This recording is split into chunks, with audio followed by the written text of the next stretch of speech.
Hello everyone. I hope all of you are doing great.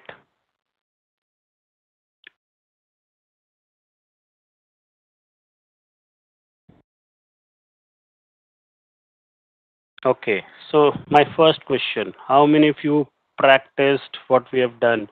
Type P in the chat window. How many of you practice? See, you can be honest. I'm not going to scold you, right? You can just be honest. What if you have done something or not done something? It's just that for your and don't be dishonest to yourself. It is for you. I'm just asking so that I know I can make out people those who have practiced, right? Okay, fine, right? So eight, eight of eight out of how many participants? 31 right now. Okay, great, right? Okay, so great. So it's a humble request to everyone again. Please practice, right?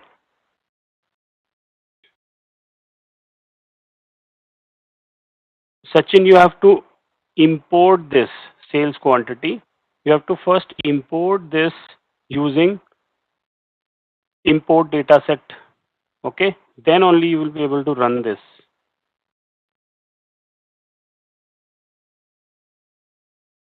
First, you have to check whether the data is there, but we have sales quantity file. Okay, you have it in your global environment. Sales underscore quantity. You have that file with this name, the name that you have put in the bracket. Okay, no problem. I'll Sachin, this one. You have the this file in your global environment. Sales underscore quantity. And make sure, since you are sharing it with me, make sure the case is correct as well as the spellings. Okay. Then you assign a name to it, right? Using the command that you have shared, you assign that name. Then after that, yes, file error comes when summary and view command. When you do summary and view, then, right? Can you share the summary command and view command?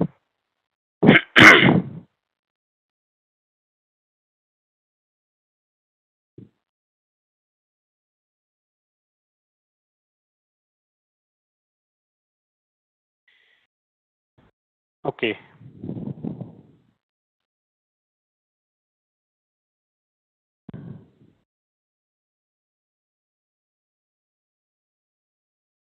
A big hand to all of those who have practiced. See, have you heard of this quote? The more you practice, the more you sweat in your practices, the less you will bleed in war, right? It means when you get a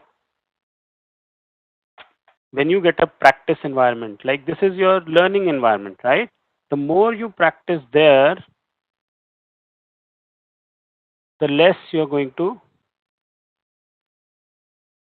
bleed in war. Means when you are in your real environment, more comfortable you will be there, more confident you will be there, right?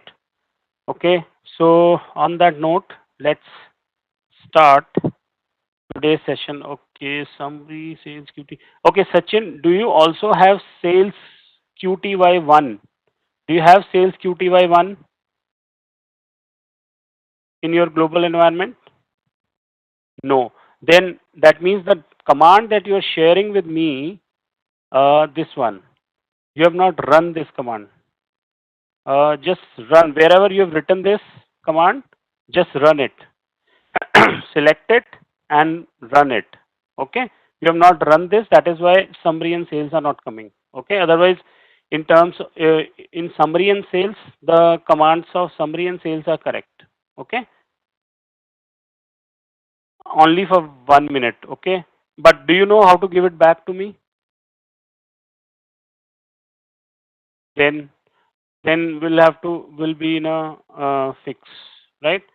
So don't worry, I will help you. Don't worry. Today I will help you. Maybe in the break or towards the end. Okay, you can share the screen in the end. Okay, is that okay, Sachin? Will I'll take a look at these errors. Okay. Okay, let's start. So the other day we had done this one, a scatter plot, right? We did scatter plot, right? And we skipped pie chart because I said we'll do pie chart in the next session. So I want you to create this slices, line number 158. Create a variable called slices.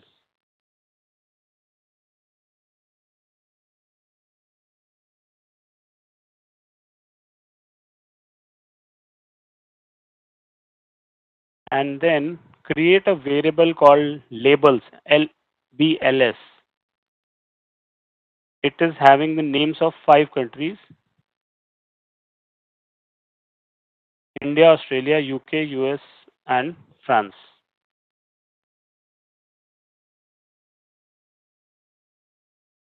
Now, we are going to create a pie chart, and to know more about pie chart, you can just take help with a question mark and pi, and it will give you the literature of pi, right? When you're done till 160, type 160 in the chat window.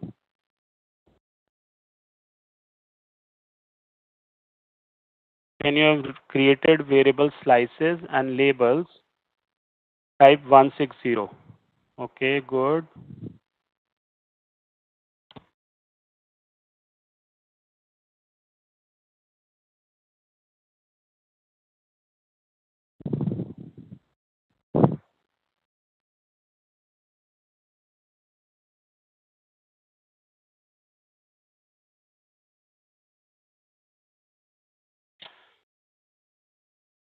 When you're done with 160, type 160 in the chat window. I'm waiting for the confirmations.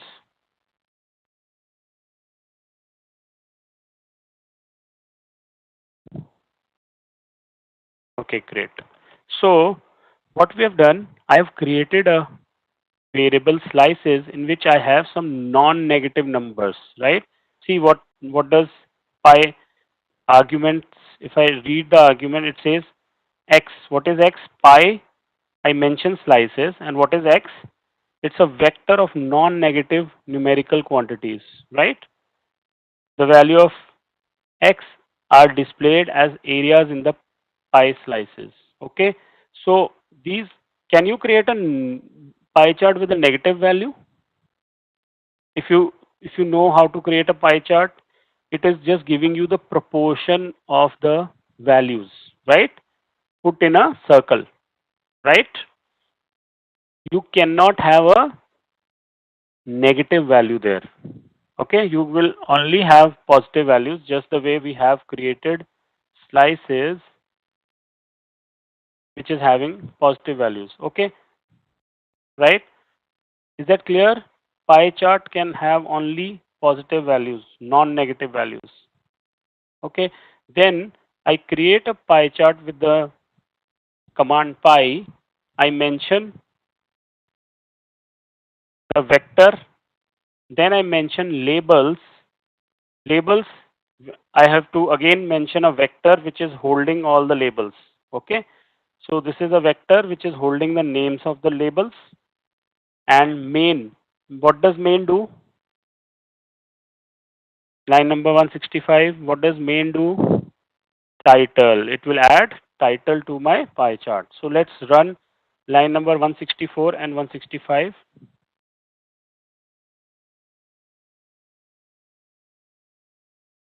Okay, it is, it has created a pie chart with the labels, right? And labels, right? Okay, now let's create this pie chart which will give me percentages, right? So right now I have used only the values. Now I will mention the percentages. I'll create the percentages. No issues, Raju. I'll just share this. We just started, okay? Don't worry. So these only we have done these three commands. Okay, I'll just share it. You can copy and paste them. Okay. So what we have done, Raju, we have created a variable slices and we have created a variable labels, and using slices and labels, I have created a pie chart. Okay. Now adding percentages. Create a variable PCT as in line number 170. Create a variable PCT.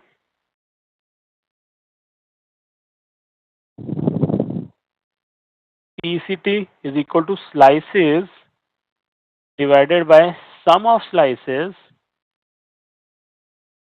in the denominator, of course, and multiply by 100.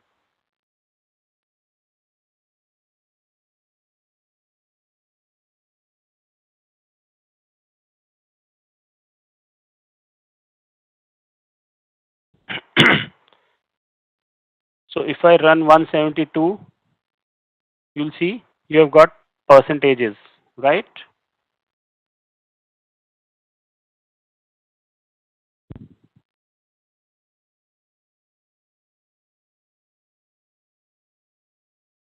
Now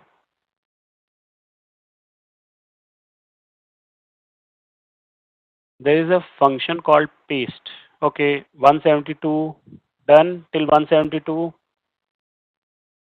Type 172 if you have done till 172. Okay, there is a function called paste. It will paste the vectors after converting them into character variable, right? So I write this paste. I use paste, right? And this is going to create a label wherein it will paste the value of country, then a blank, and then the percentage with a percentage sign. And I mentioned separator as blank, right? It will create a blank as separator, right? Okay, Rohit, error, slices not found. Clear. Now tell me, Rohit, by now you should also get an idea what is happening.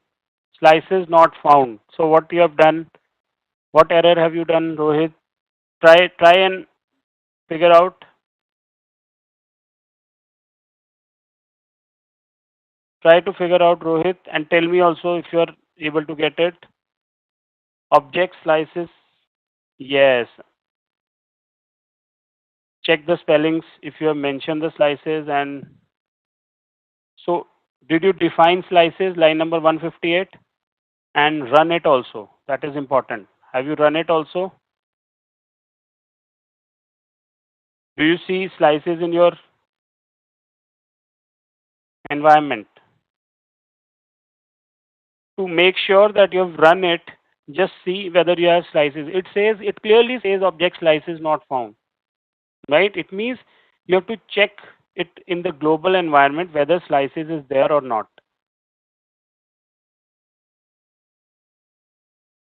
Okay, it's not there.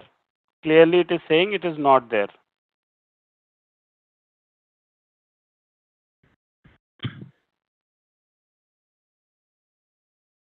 Got it, Rohit?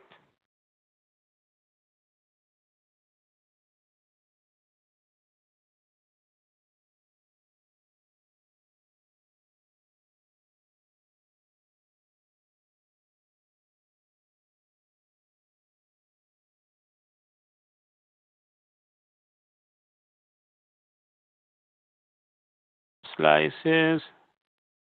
Did you run it also?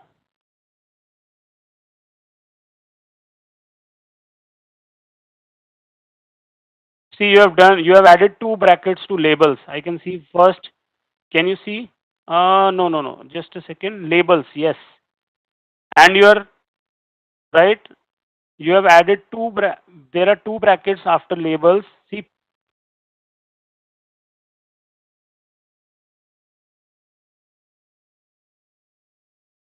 no. See what you are doing. You are writing it the code in a not correctly. You're not writing the code correctly. Also, first bracket you are starting with a pi. Notice after question mark and pi,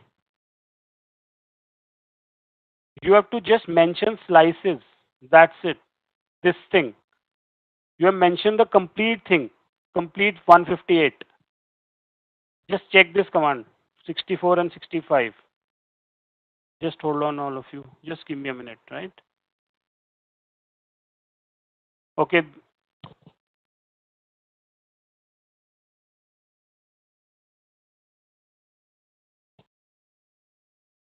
Format. What do you mean by format? Format the code we write.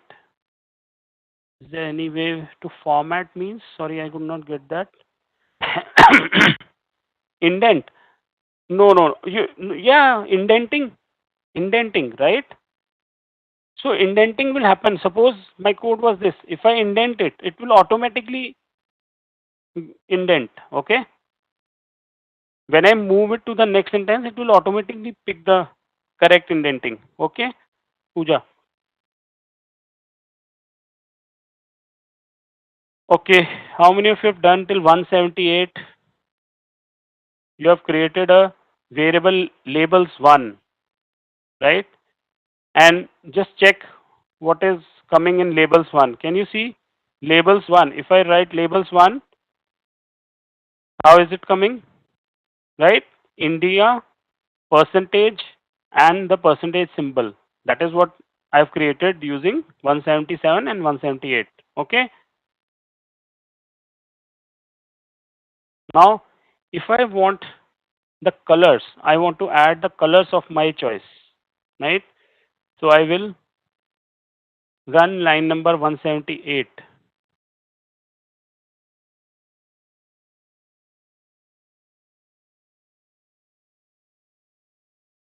Raju, I've mentioned the separator as blank.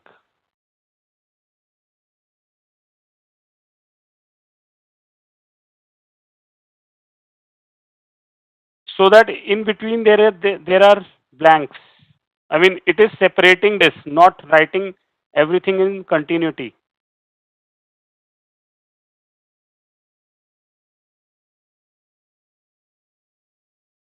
Just a second. Rohit, quickly. Okay, okay, fine. So, colors. I can write the colors of my choice, right? And create a color,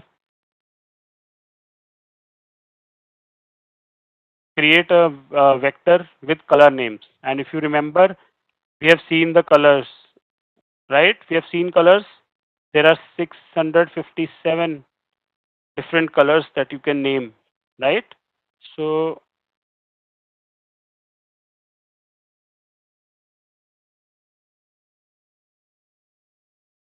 once you have created a colors underscore pi vector with the names of colors,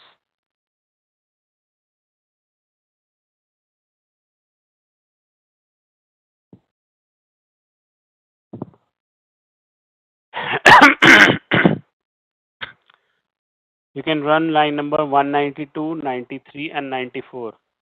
192, 193, and 194. It will create a pie chart with the labels that I have defined and the colors, right? And the colors that I have identified along with the title, of course.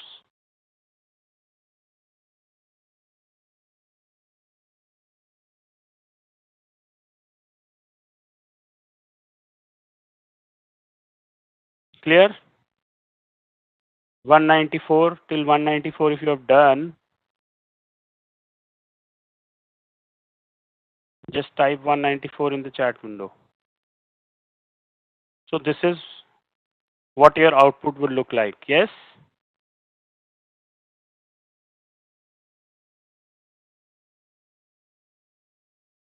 Okay, 194, good. We'll wait for some more confirmations. Okay, after this I've given two DIY exercises. Okay. In one of them, okay, let me get some more confirmations. 194. We are done till 194. Just type 194 in the chat window.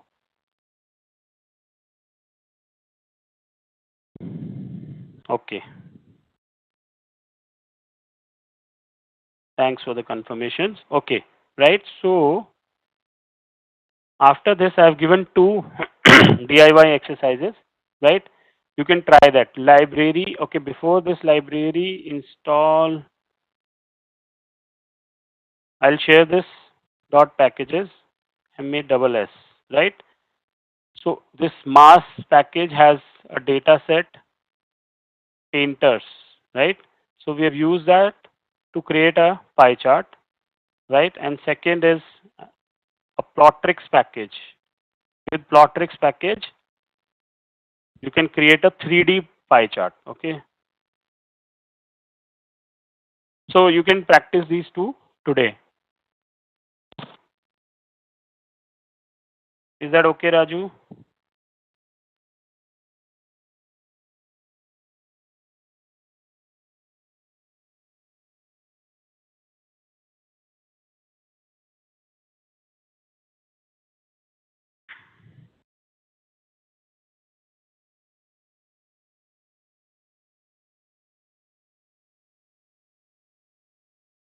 Can we proceed?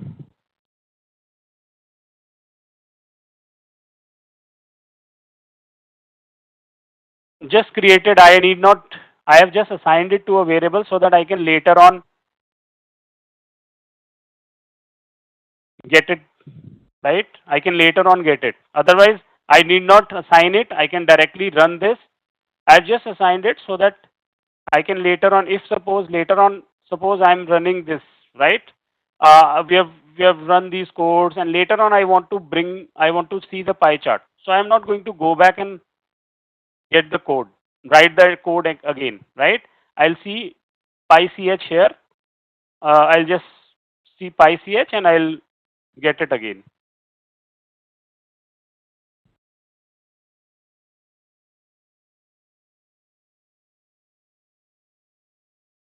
Don't Sachin, don't have to run it right now. Don't run it right now. This is a DIY. Do it yourself later on. Okay. Mass is not coming.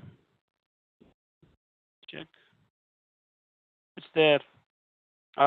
Yeah. Fine. Okay. Let's. Sachin. GG. Yeah. Sachin. I hope I have answered your query. Right.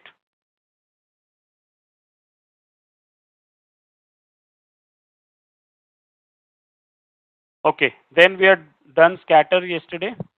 Moving further, creating a histogram. Hello guys. Scatter, creating a histogram.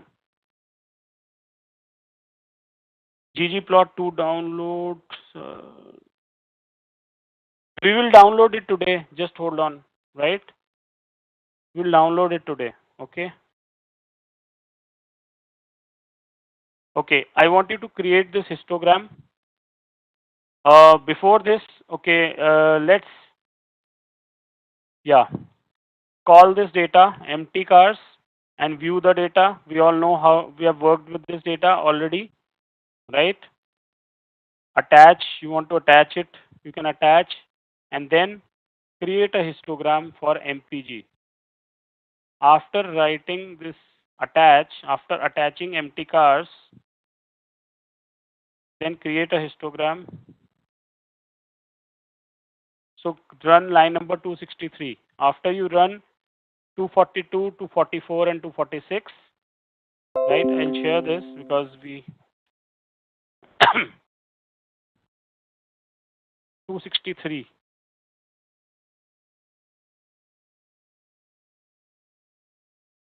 and create a histogram for MPG. What is MPG? Remember? Miles per gallon, right?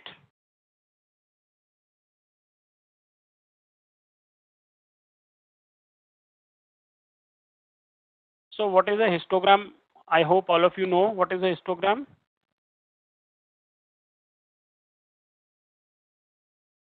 Raju, where do you want me to scroll? Because after this we are done earlier, scatter, and these are the two exercises I want you to try yourself. So where do you want to scroll up? M for plot of empty cars. Okay. So 242, 244, and 246. I've given this in the chat window also. Okay. Then after that, you plot it using 263, line number 263.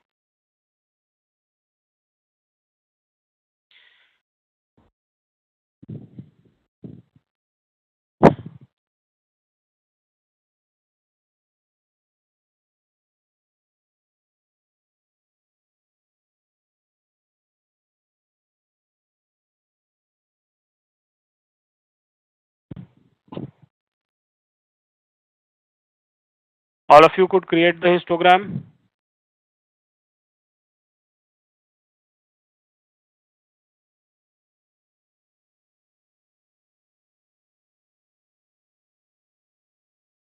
And if I want the labels,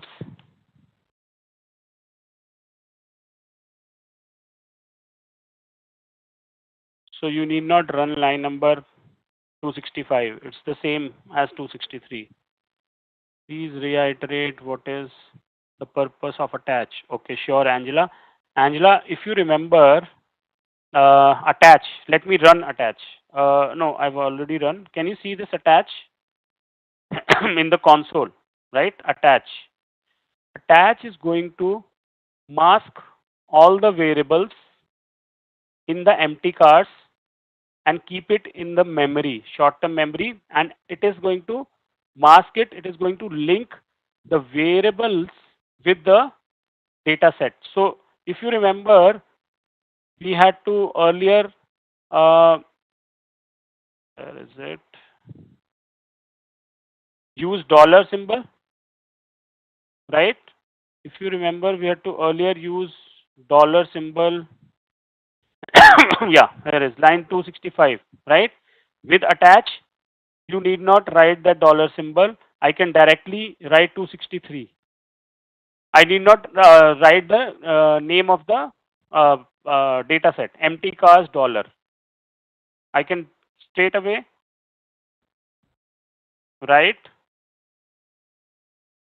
histogram hist mpg. Got it, Angela? So with when you attach it, all the variables, all the names of the variables are saved in the short-term memory along with the dataset name. So that directly I can write MPG. I need not write the names of the dataset with dollar symbol as an extension. Okay. So I need not even write empty cars dollar here also. I can directly run it and I get a histogram. Clear? Histogram. If I want to color the histogram with bins with a specific color, I mention bins. I also mention breaks. This is going to give me bin size. Break 5 means 5 is going to be the number of breaks.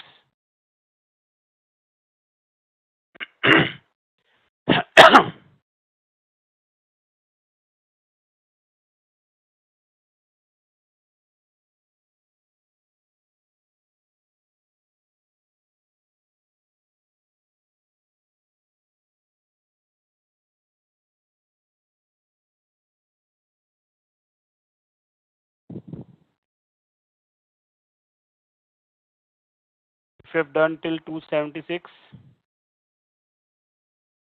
type 276. Sorry.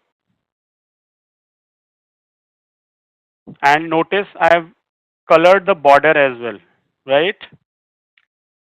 Now, all of you know what is a histogram, right? It's a frequency distribution, right? Type H if you know histogram. What does histogram do? Type H. Right? It's a frequency, plotting a frequency distribution. Right?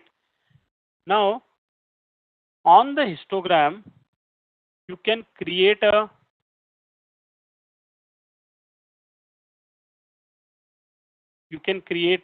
a smooth line like this, joining the middle points, and it will create a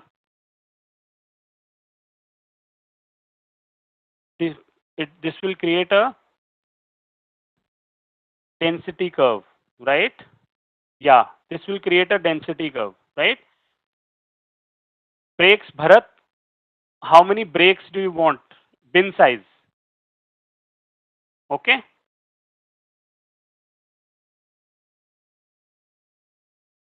Okay? Okay. So try line number 283 to 285. It's going to, okay, no, with 283 to 285, I have mentioned probability equal to true. So it is going to create a probability distribution, right? Probability histogram with a probability distribution, right? Instead of values, now you have probabilities, density. Okay?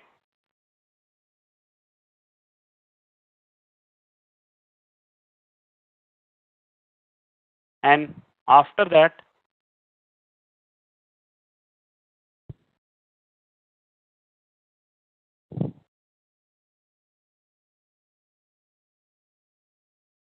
I create a density curve using line number 288. Create a density curve with line function. Okay?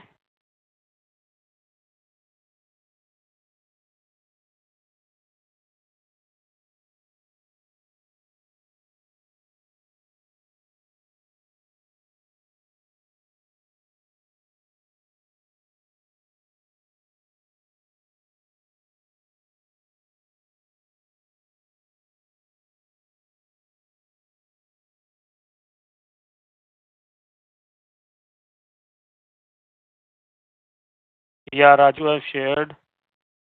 And then 283 to 288 creates a density curve.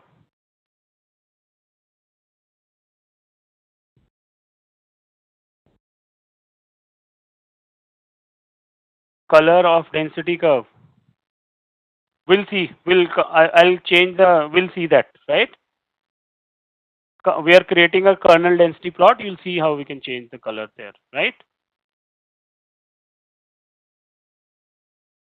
Okay, done till 288, right? Then probability equal to true means, see, notice when I have not done probability equal to true, I have the frequencies. Can you see frequencies on the y-axis, Bharat? Right? Now these frequencies are going to be converted into probabilities.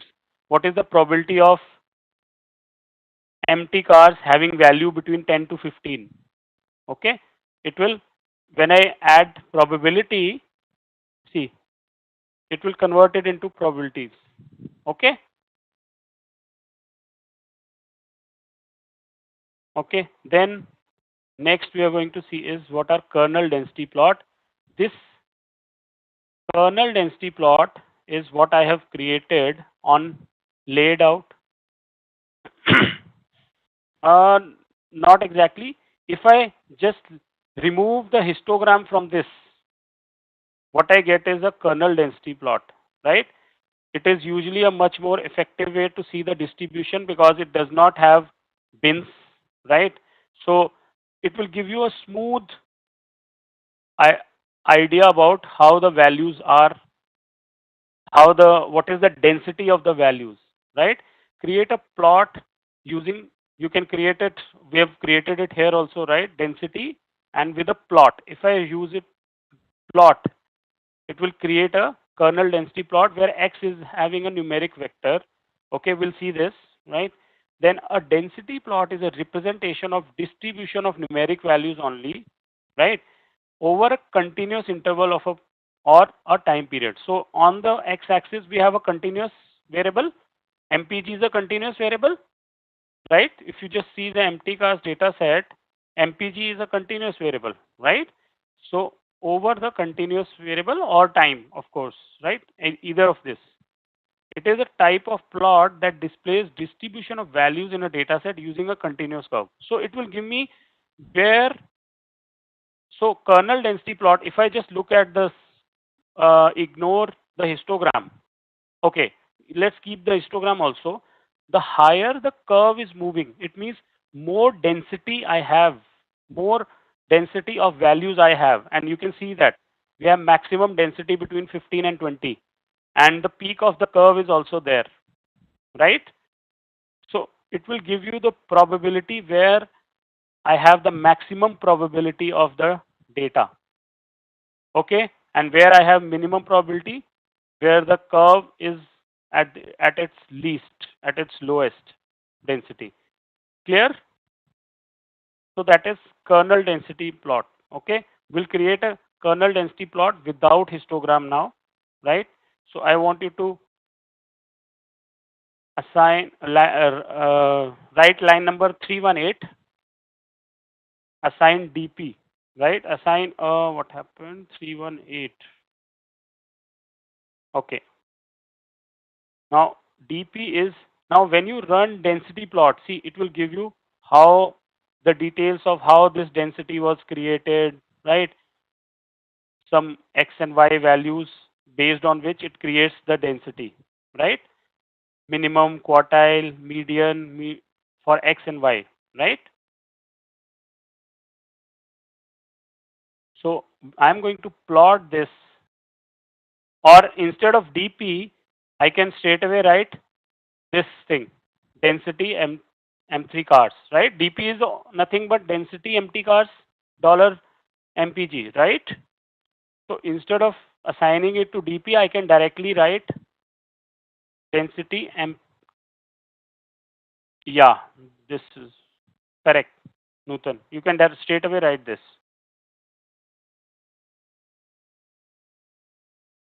Okay. So try this and create a density plot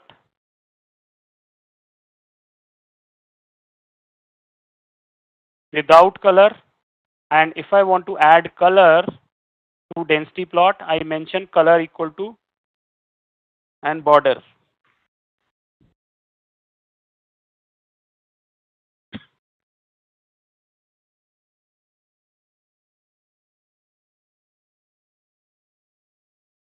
Okay.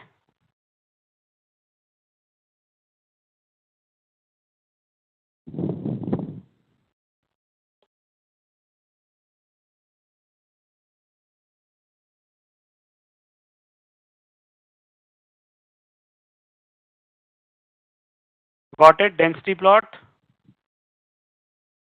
Now, if I want, see right now this is a density plot created for all the entire data, right? If I want the density plot to be created for some specific values, or let's say I want the density plot to be created for, see I have three types of cylinders, 6, 4 and 8 cars with three types of cylinders, right? 6, 4 and 8. Remember that? 4, 6 and 8. Yes? Do you remember this? There were three types of cylinders. We had created this plot around it also earlier, right? Or I think we have created a table around it. Something we have done. Yeah, we have filtered it. We had used it in dplyr, I think, right? Right? So using this package SM means smoothing methods. I can create a density plot for each values of 4 for cylinder 4, 6 and 8, right? So just first I want you to download this package. SM, smoothing methods.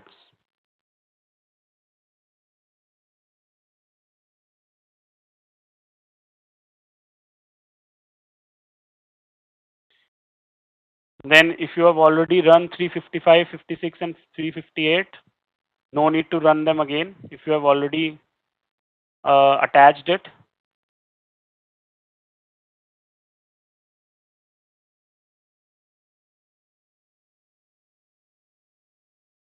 No, Polygon is used to, I think, no, with Polygon you can create it also.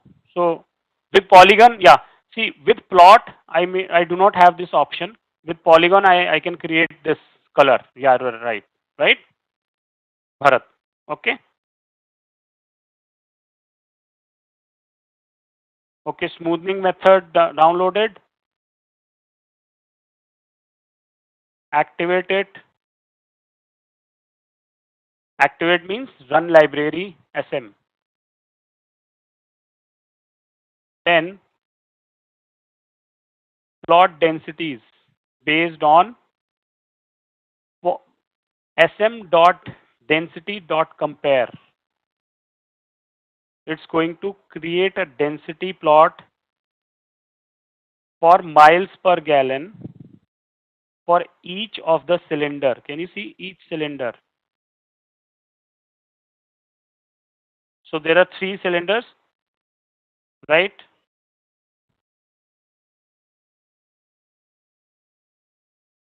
I can add a title later on.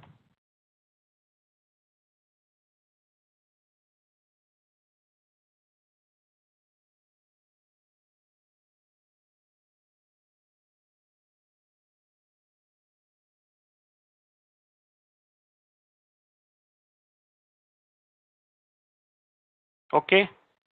So what is density compare doing? Functions allows you to set a univariate density estimation to be compared both graphically and formally in the permutation test of equality. I mean, basically it is creating a density plot for each cylinder. Yeah, legends, you can add legends. I don't know. Did I mention legend? So maybe yeah, you can mention the legend equal to C by L. It did not create legend. I'll have to check how does it add legend. Okay, let's check it. Sm dot density dot compare allows you to set both graphically and permutation. Okay,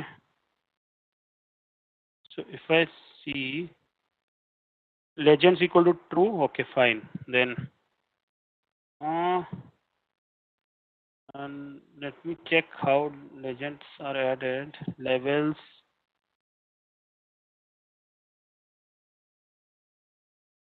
No, because this is from a coming from a different package. Legend equal to true and might not apply.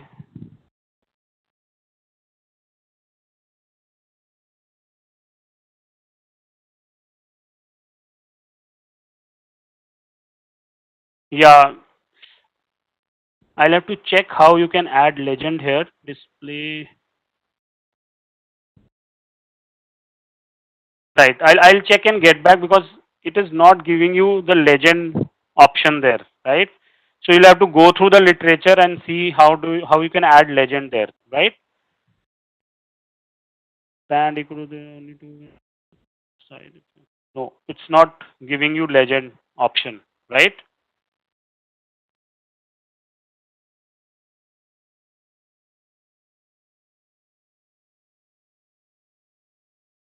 So write a title for now and let me see how you can add legend.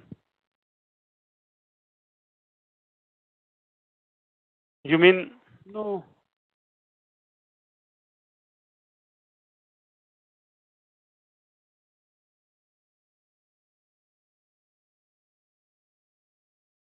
Nisha does not give that Select element. It shows you legend option. When you click on it,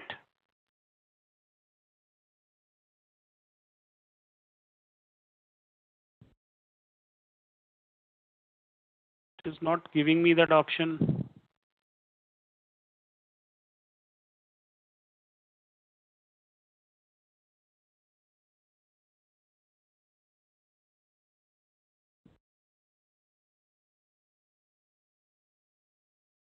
I'm also not getting it. When you click on it, no, it's not giving me either. And I'm not.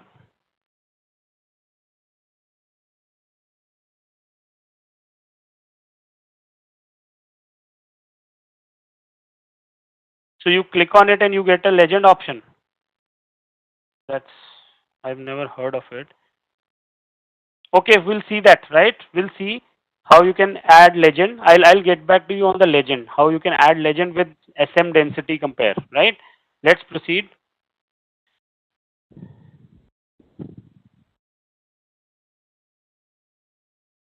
Okay, I have added labels later, right?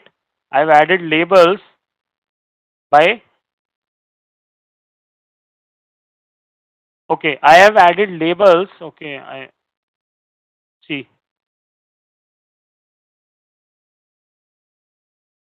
Now, see, this is interesting. I found this on the web, right? This one. I can add labels. You wanted the legend, right? So I can add legend for that. Yeah, I think, yeah, this SM dot density does not have a legend option. That is why I was trying to look for it and I found this. You can create a legend, line number 361 and 362, right?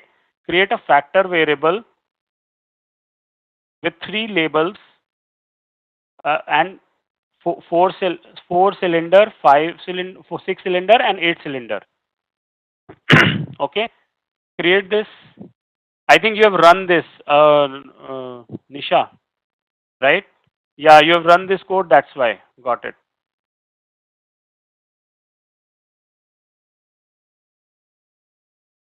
Okay, so it does not have a legend option as such. So I found this on web, and it was pretty interesting.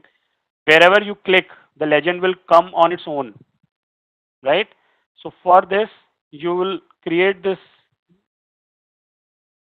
legend labels, okay, and line number 361 and 362, and when you create a variable cyl dot f, means it's a factor variable. I've just created this variable, okay. Now when I create it, notice that all the values have been tagged in each level, right? Wherever I have 4, it will say 4 cylinder. Wherever I have 6, it will say 6 cylinder, and wherever I have 8, it will say 8 cylinder, right? So this, now just enlarge this plot a little bit, give it some space, enlarge this plot a little bit, and then run this command, which I found on the web, and it was very interesting. I would also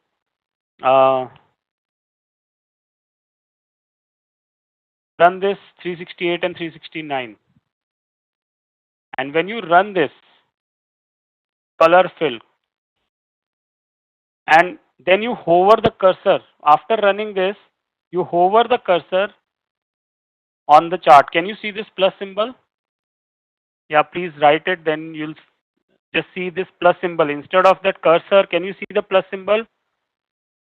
Others,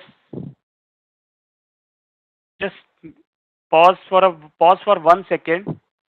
When you run line number 368 and 369, you get this plus symbol instead of the uh, cursor, right?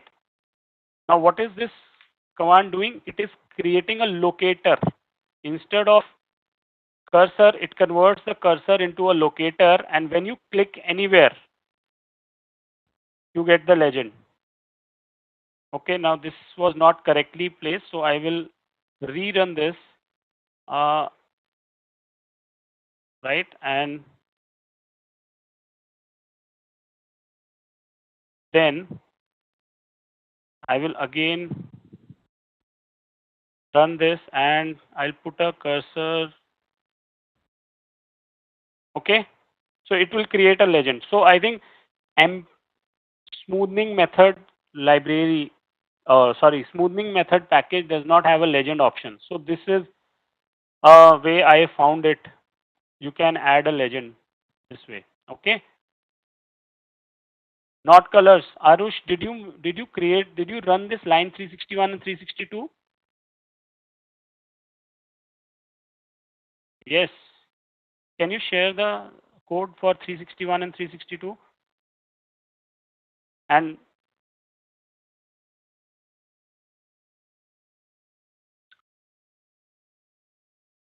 factor variable. Okay, cylinder. CYF. Arush got it. What was the issue? What was the issue? Nutan also had the same issue, so that's why I'm asking. Okay, you ran them. Just run them again, Nutan. Run them again.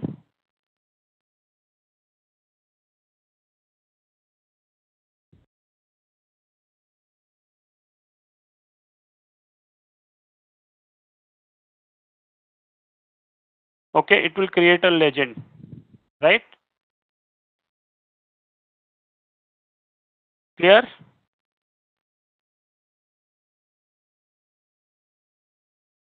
Okay, now,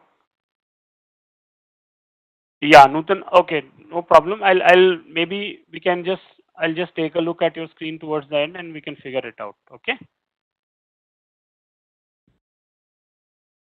Okay. Now coming to line chart. Let's not waste time creating these variables. Weight, height, and month. So I'm sharing these three variables: weight, height, and month. You can. It has three some values: weight, height, and month. Some random values. Okay. Now it is okay. Yeah, it has values of babies, weight, babies, and uh, month on month, weight and height after birth. So 12 values it should have, or 10 values. So for 10 months, you have these values. What you are doing is you are measuring the weight, height, and month for babies. Okay.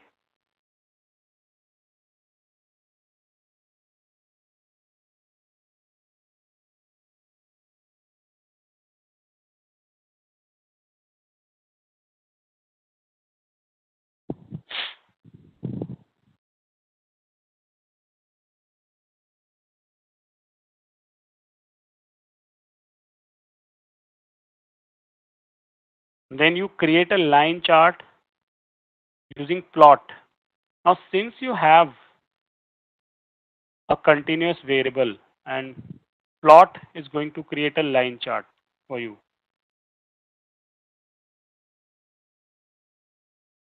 Plot weight by month. Rather, I should mention month by weight.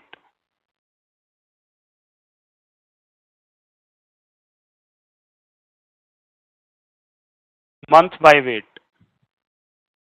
Oh, sorry, weight by month. It should be, yeah.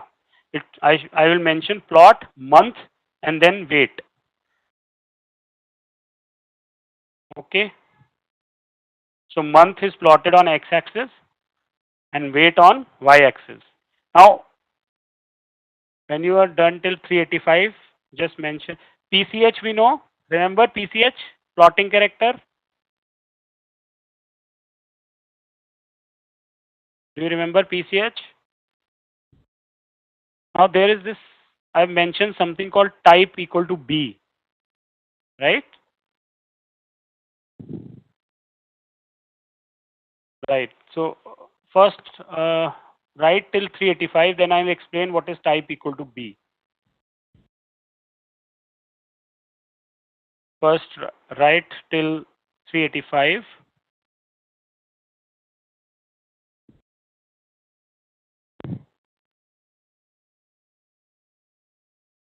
When you're done till 385, just write 385 in the chat window.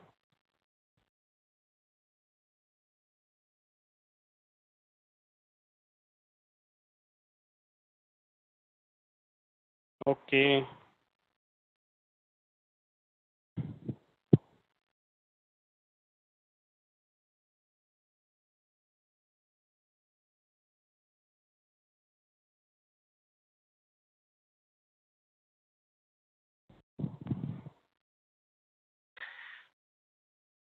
Three 85 done. Okay. We'll wait for some more confirmations.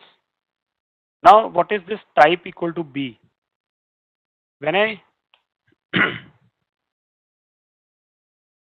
take help for plot, generating X and Y plot, right? I click on it.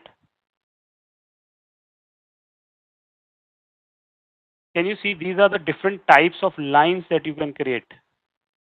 E for points, L for lines, P for both line and point. We are creating both line and point, right? C for lines part alone of B.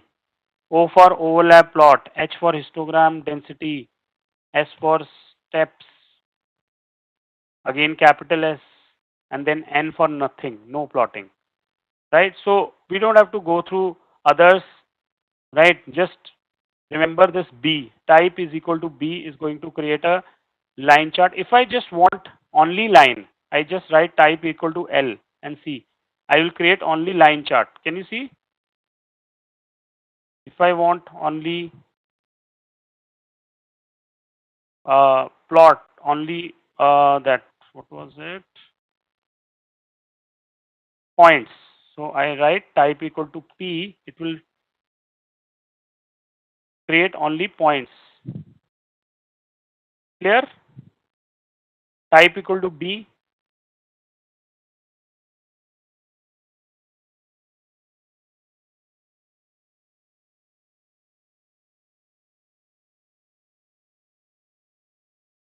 Type equal to B is clear?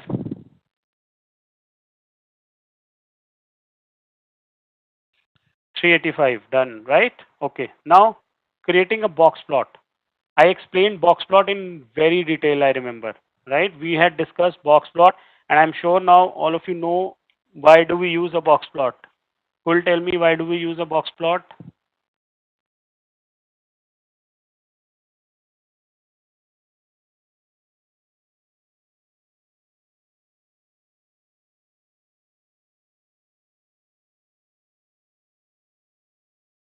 To detect outliers and to understand the variability of the data. Exactly, variance. To exactly get an idea how the spread of the data is, right?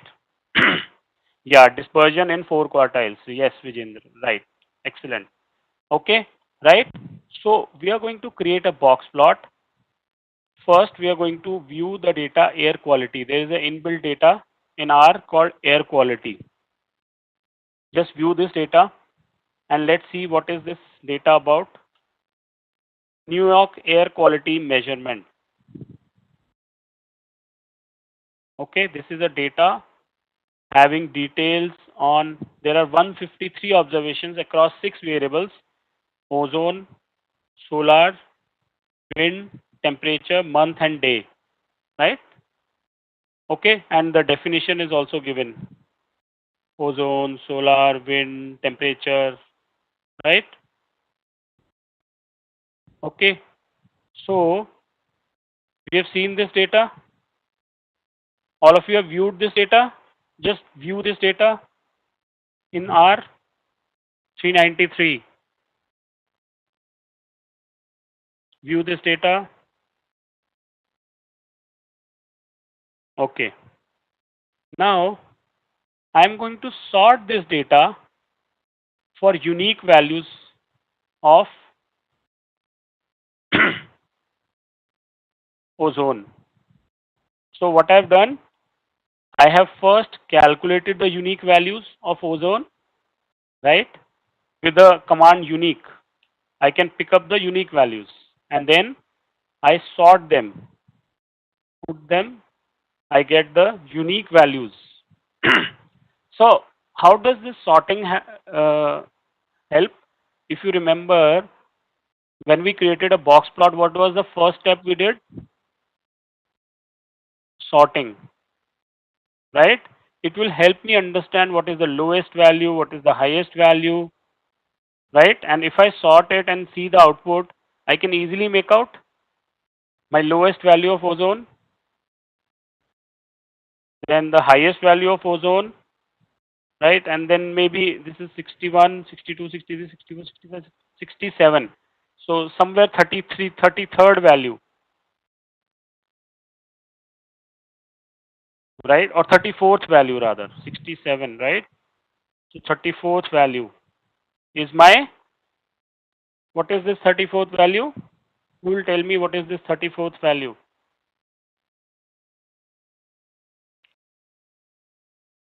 Median, middle value, right? It is median, right? So median is 45. Okay. So it gives you just an idea about how the sorry, ozone data is, what is the spread of the data, right? And what is the range of this ozone data? Who will tell me what is the range?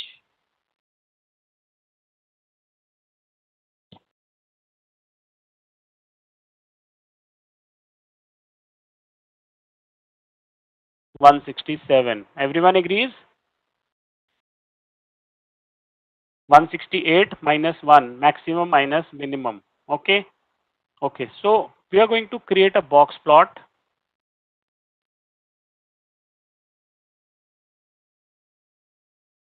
with the command box plot. Create a box plot, line number 402, 403 and 404. Rest everything is, I mean, you know it, except that horizontal. If I want the box plot to be oriented horizontally, right? Orientation is horizontal. I will mention horizontal equal to true. If I put it as false, let me copy, paste it and put it as false.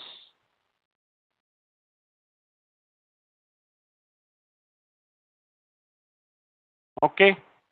Horizontal equal to false is going to create a vertical box plot. I may use a different color.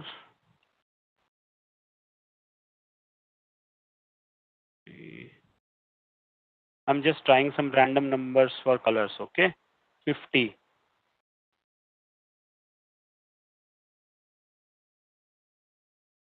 So this will create my box plot. To know more about box plot,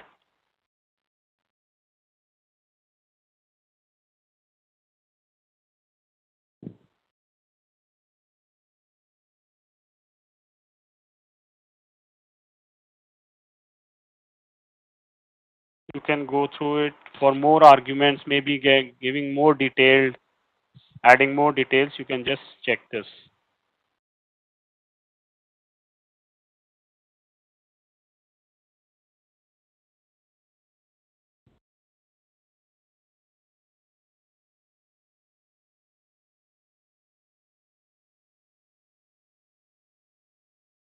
Okay, done. Box plot. If you're done box plot, type B.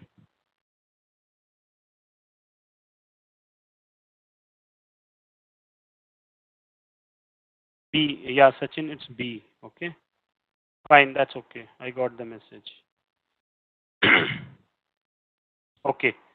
Now, there are some two assignments. You can try How can you create multiple box plot in the same chart, right? You can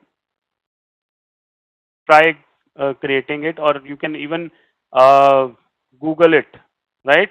How can you create multiple box plot? Just Google it, and you'll get some hints over there. Okay. Okay. Then coming to heat maps. Heat map. What is a heat map? What is a heat map?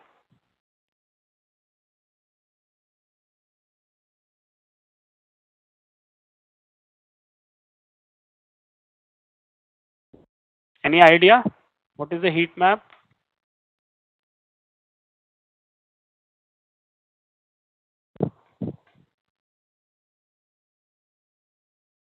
No, it does not. Correlation between the variables? No. Color as gradient. Yes, Angela is correct. Right. It uses color intensity to show, to represent the values in a grid, right?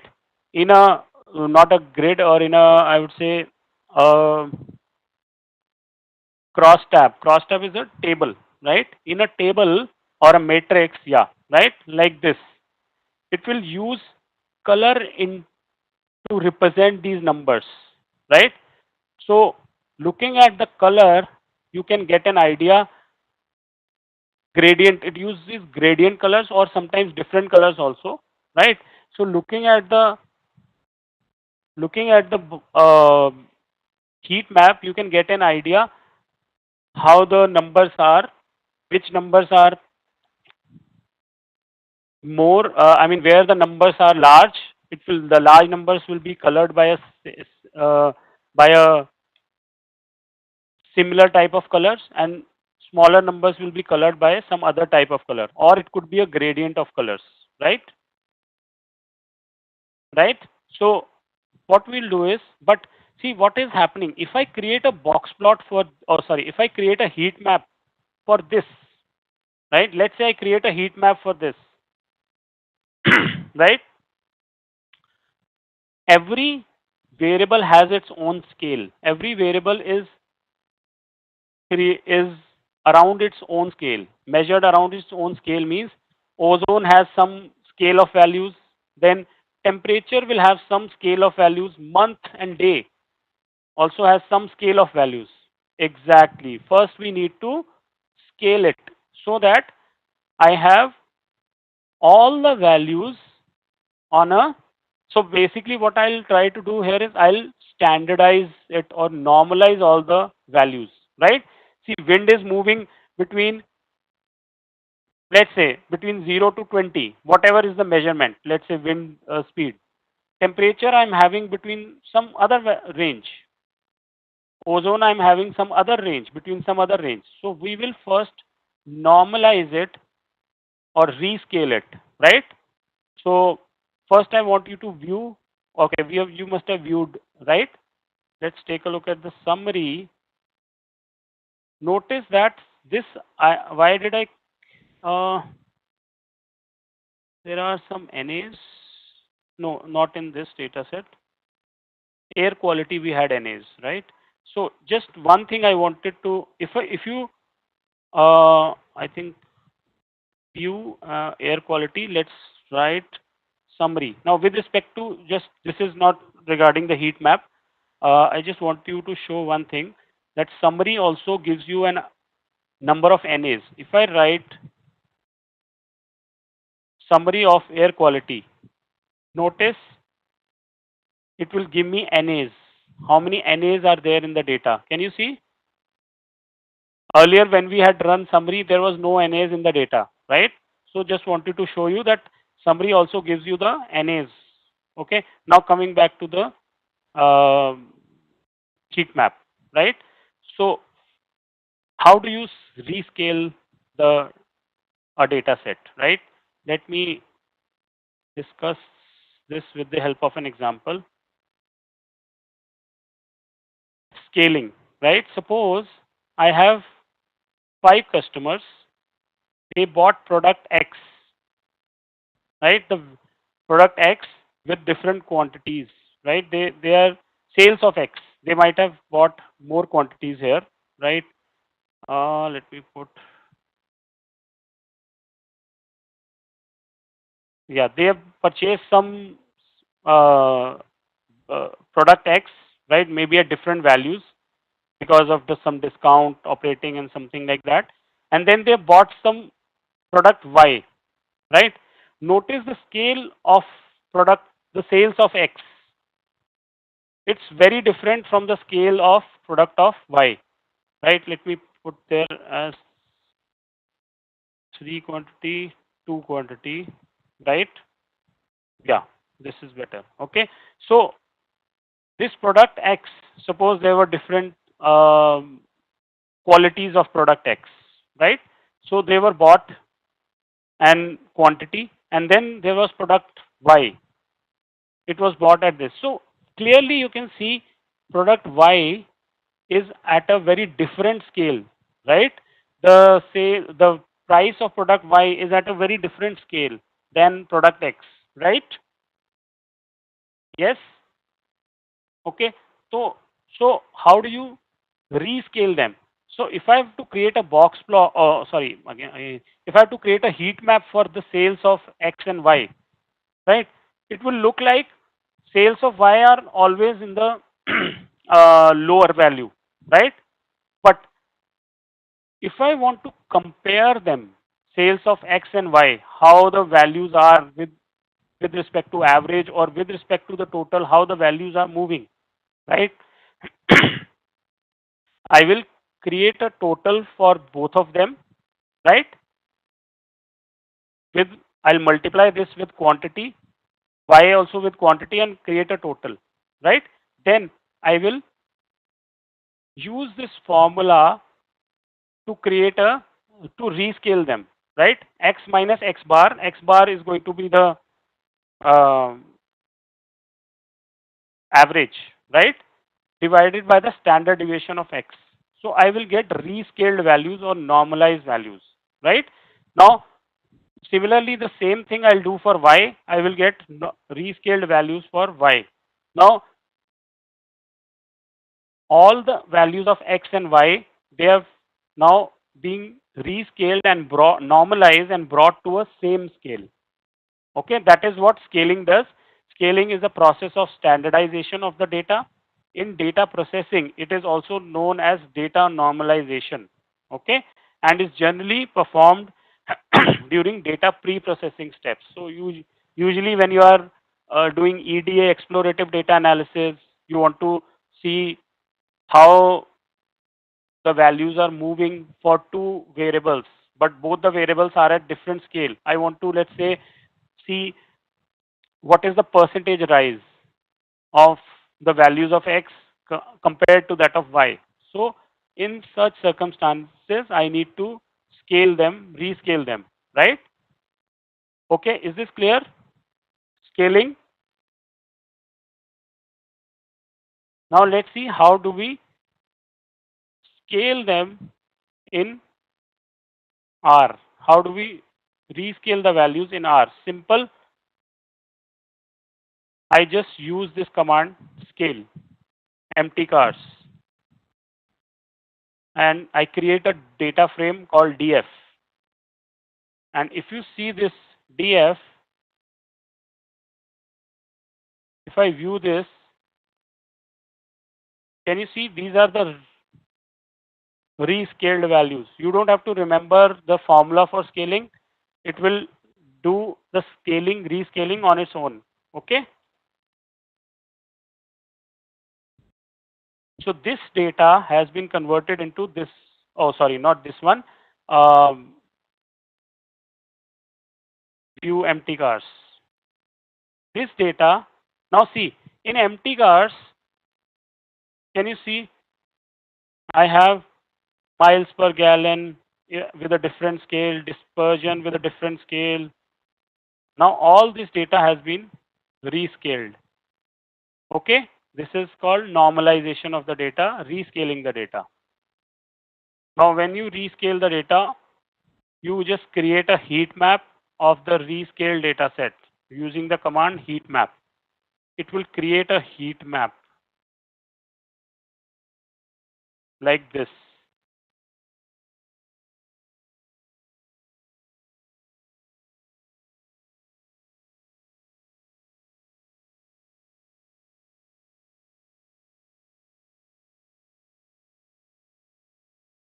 Heat map is, how many of you were created, you were able to create heat map? Angela, okay. This much is okay, Angela?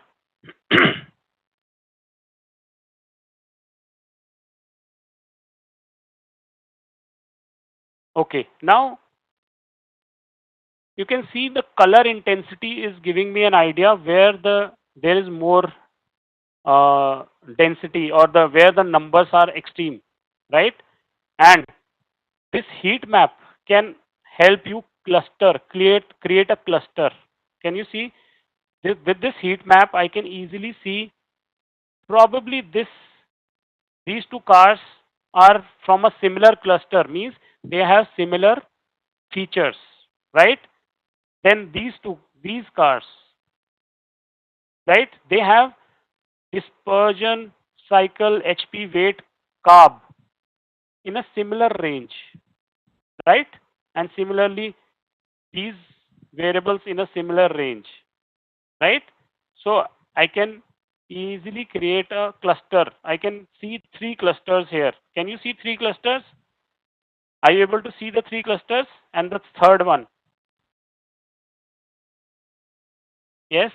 And if you are able to see with this heat map, if you are able to see three clusters, type 3 in the chat window, or you have understood what these three clusters are, right? Okay, now you can, all of you see these lines on the borders, not on the borders, on the edges of the heat map, right? These lines are called dendrograms. These are called dendrograms. With these lines, actually, clustering becomes far easier, but we are going to learn these dendrograms in our last session when we will be doing clustering. Okay, I'll explain how these lines are created, what is the significance, and how these lines help you cluster the data. Okay, not right now, because when we will do clustering algorithm, then we will learn these dendrograms. Okay, yeah, some kind of connection with features, right? So what it is, right now I don't want to get into it, otherwise we'll just, right now it will, you'll not be able to understand, some of you will not be able to understand if you don't have a background on dendrograms, right? And of course it will require an explanation, which I will explain you in the last session. Okay, these are called dendrograms. Okay, if I want this heat map without dendrograms, I will write, I will add, along with the heat map, I will add row v and col v, put them equal to na. Both I put them equal to na, and my dendrograms are gone. Okay, and notice when the dendrograms are gone, if you notice now, you can't see the clusters, right? It was because of those dendrograms you were able to, we had clustered the cars. Now it is a random heat map, giving you an idea on how extreme the value is, right? And this scaling, right, is happening row wise, right?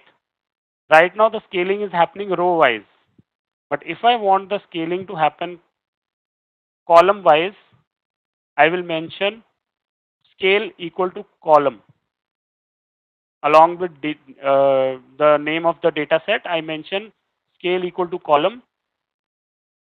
Then I just mention the colors, color equal to heat colors. Now this heat color is a palette. I'll just explain these palettes, right?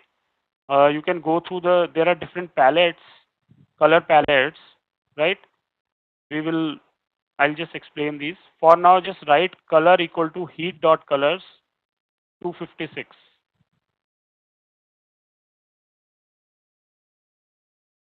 and then row and column B equal to NA.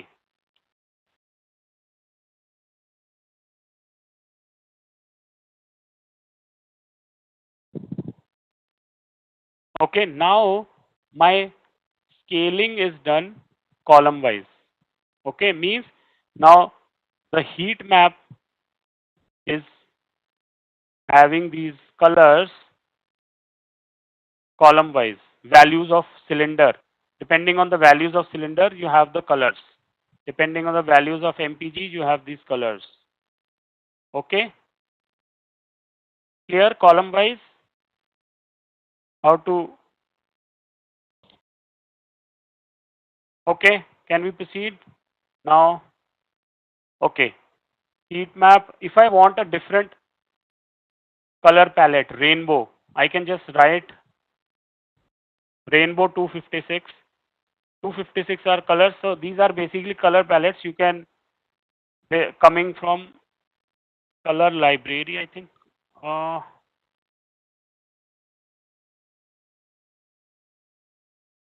so yeah, these are the palettes. You can just uh, look for different palettes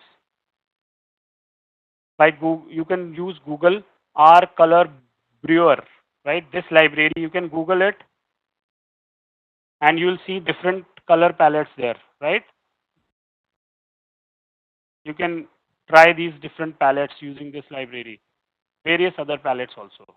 Okay, if I write rainbow, I get a rainbow color palette. Yes, right, Nutan, correct. Column wise, not just mean but scaling each variable. Basically, what was happening earlier, the colors were, the intensity of the colors were put row wise, right? Depending on how extreme the value is. But for this data set, it will make more sense to have the values column wise, right? MPG, what is the intensity of MPG, right? That will be the, accordingly we'll put the colors, whether it is extreme or less, right? So that is why we have used color column wise. Okay, so with this, so you can see lot can be done. I have some fun things, but will not spend time there. You can create a map of India, right? And some correlation plot and some other things. You can just try these on your own, right? Now, what we are going to do is, okay, have you done till 459? If you're done till 459, type 459 so that we can quickly move over to ggplot2. Okay, done. Great. Thank you. Okay, now moving to ggplot2. What is GG? We have been hearing it for long now, right? ggplot2 was a package created by Hadley Wickham. Hadley Wickham created another famous package which we have done. Can you tell me what is the name of that which we have done earlier?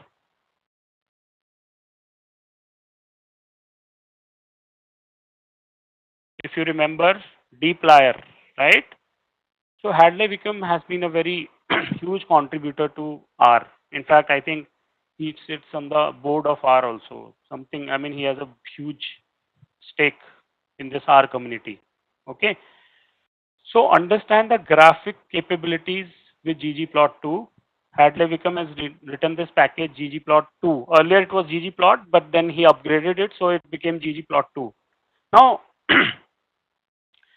a little bit of learning curve is there when I say, I mean, you just have to write the codes in a different syntax. The syntax, a little bit of syntax you have to learn, and then how do you write the codes in a different way. It's a slightly different than normal usual R, right?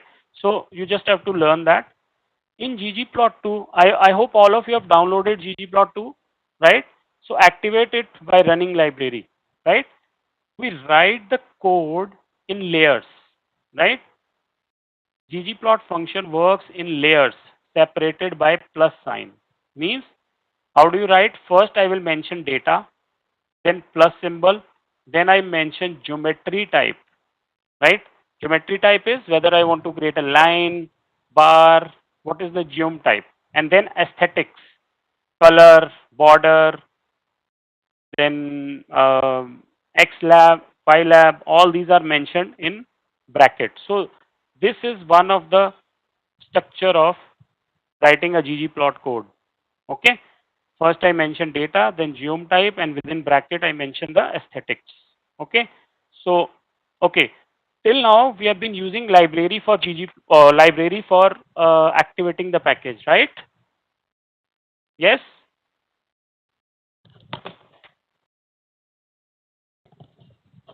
right. I can use require also. Require will also activate the package. Instead of library, if I write require ggplot2, that will also activate my package. Okay. So you can try that later. For now, I want you to get the data diamond data set, and let's view this diamond data set. We have already seen the diamond data set. So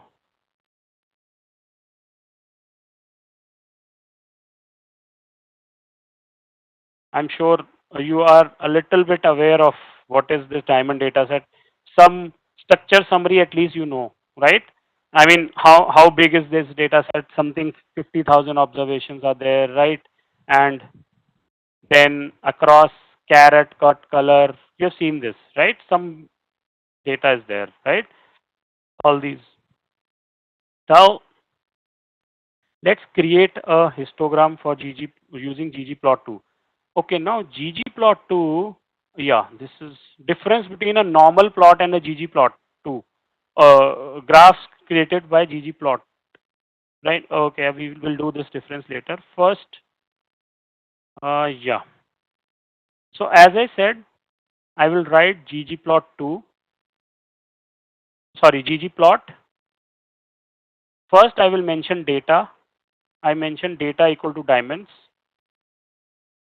Line number 29.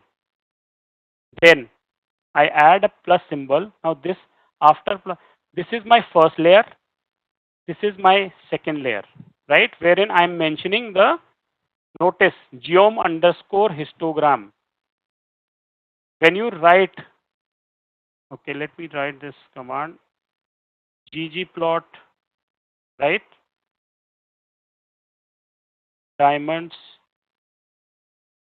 data equal to diamonds. Okay. When I write plus and I write geom, can you see so many geometries are there, right? These all these with the underscore, violin chart, tile, V line, step, spoke, smooth. There are so many geometries that you can create. Geom underscore histogram I will write histogram, and within that I will mention aesthetics with the syntax AES. Within AES I will just mention x is equal to caret, means I'm putting caret on x dimension, okay, or x yeah dimension, right? When I run this, it might take some time because ggplot is a bigger.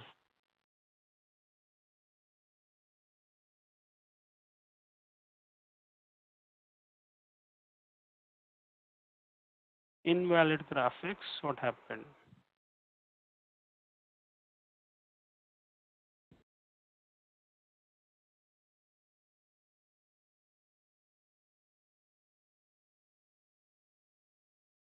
Okay, now let me see.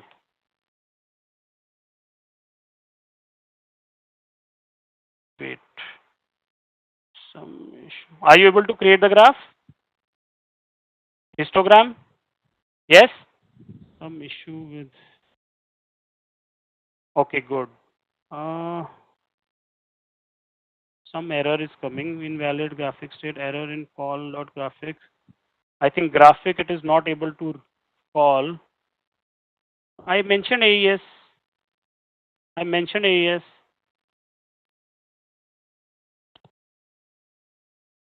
No, no, I mentioned AES. That is not the issue. No, some issue with, I think, ggplot2. My package, diamond package, was also giving some error. So let me just restart this. I'll just restart it and see. Bin width, by default, it takes a bin width. So you need not mention. Let me activate the package. There's some issue with activating the package. Okay, it's activated. Data diamond. Now diamond is correctly. Earlier there was some error coming when I. Now it will run. Again. Aesthetic carrot. Okay. Is it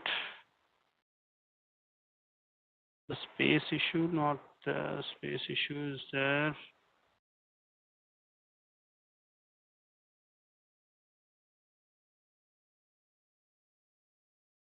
Okay, let me reinstall the package. I think I'll just restart R, then it should work.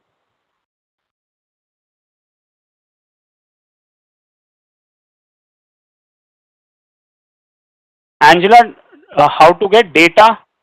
First, you have to activate ggplot2 library, right?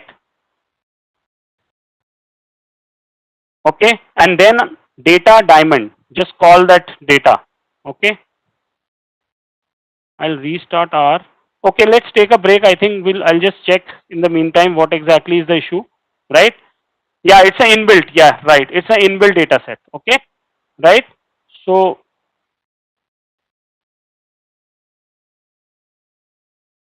okay, so I'll just check what exactly is the issue here. I don't know why my variables are not saved also in the global environment. Anyways, right? I'll just check, right? So in the meantime, we'll take a break. Yeah, we'll take a break so that we don't waste time. I'll open up the poll. Please do participate in the poll. Let us know how did you do in terms of pace and delivery. And poll is open now.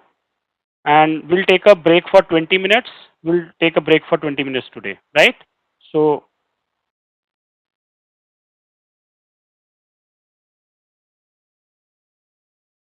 I'll put up a timer for 20 minutes. Okay, time has started. So you can quickly take a break, and when we'll come back, I'll put up a timer. Let me just see what exactly is the issue with ggplot.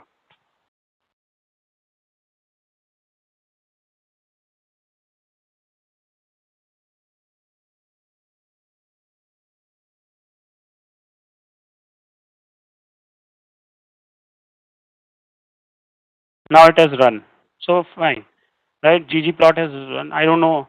I just restarted it and things were fine now, right?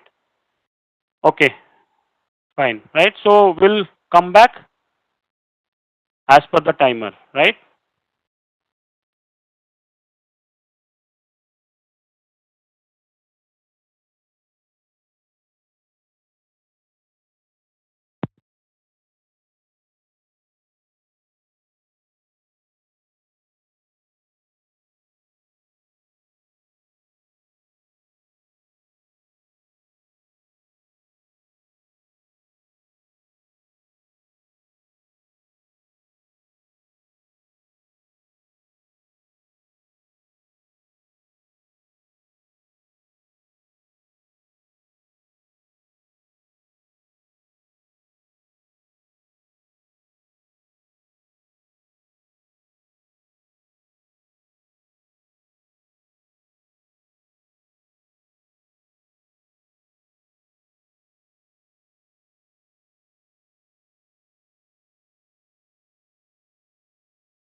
Okay, thank you so much everyone for participating in the poll.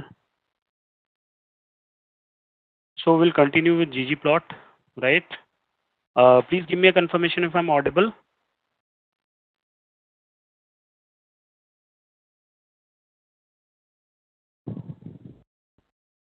Please give me a confirmation if I'm audible.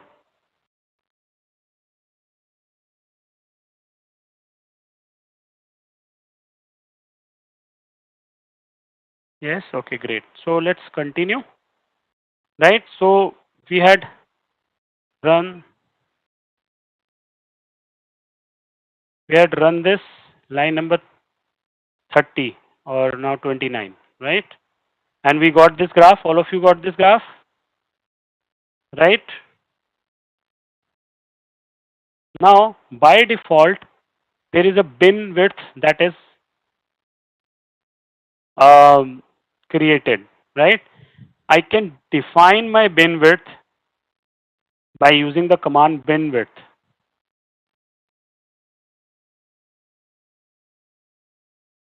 Okay, so this has converted my bin in with a width of 0.5. Notice, right? I don't need to do this geom underscore text. You can just remove that.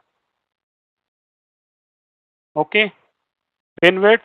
If I add the bin width equal to 0.1, my chart is going to become spookier, right? Lot of spikes, lot of,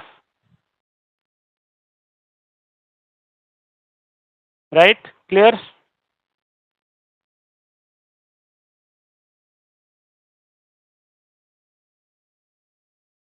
Is it clear?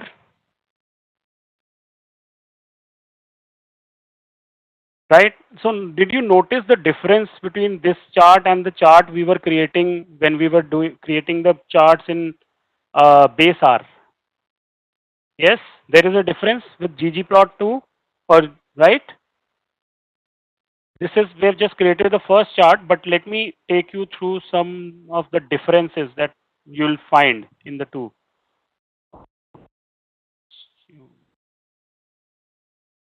Wait.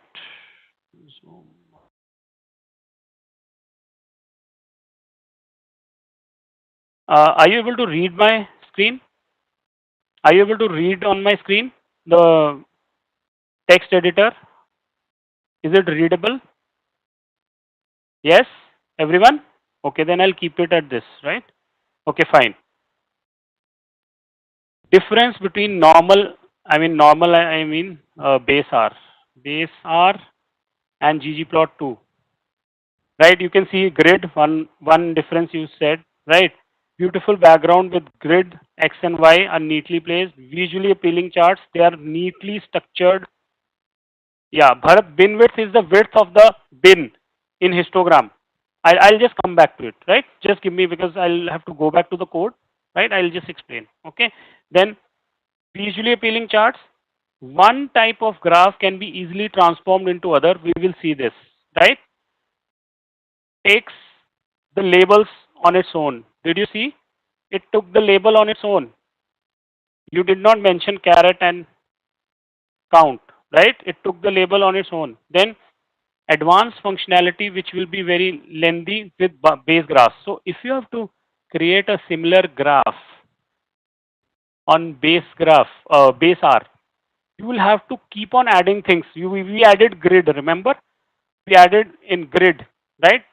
With a command grid, right? Then within grid, if I have to color it, I will again have to add color to grid.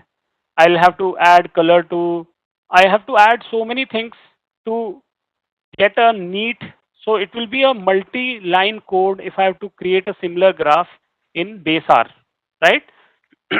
Okay, but in with ggplot2, it becomes the graph, the first graph is itself very neat, clean, and very properly structured, labeled, right? So now coming to, yeah, Bharat, let me ask, I will explain this, how one chart can be easily transformed into other, right? It is very simple by changing the geometry. If I just change the geometry and I can create a graph with the data, if that, with that data I can create a graph, it will be created. Okay, just by changing the geometry. So very simple, one chart can be changed into another chart. Okay, now coming to, yeah, Bharat, bin width. See, if I run this, bin equal to zero point 0.5, notice my bin size of the histogram. You know what is the bin for histogram, right? Bharat, do you know what is bin for histogram? No. Okay, bin, we did we not do histogram? Okay. Do you know what is a histogram? Interval, yeah. You can, for now, just consider it. Can you see this?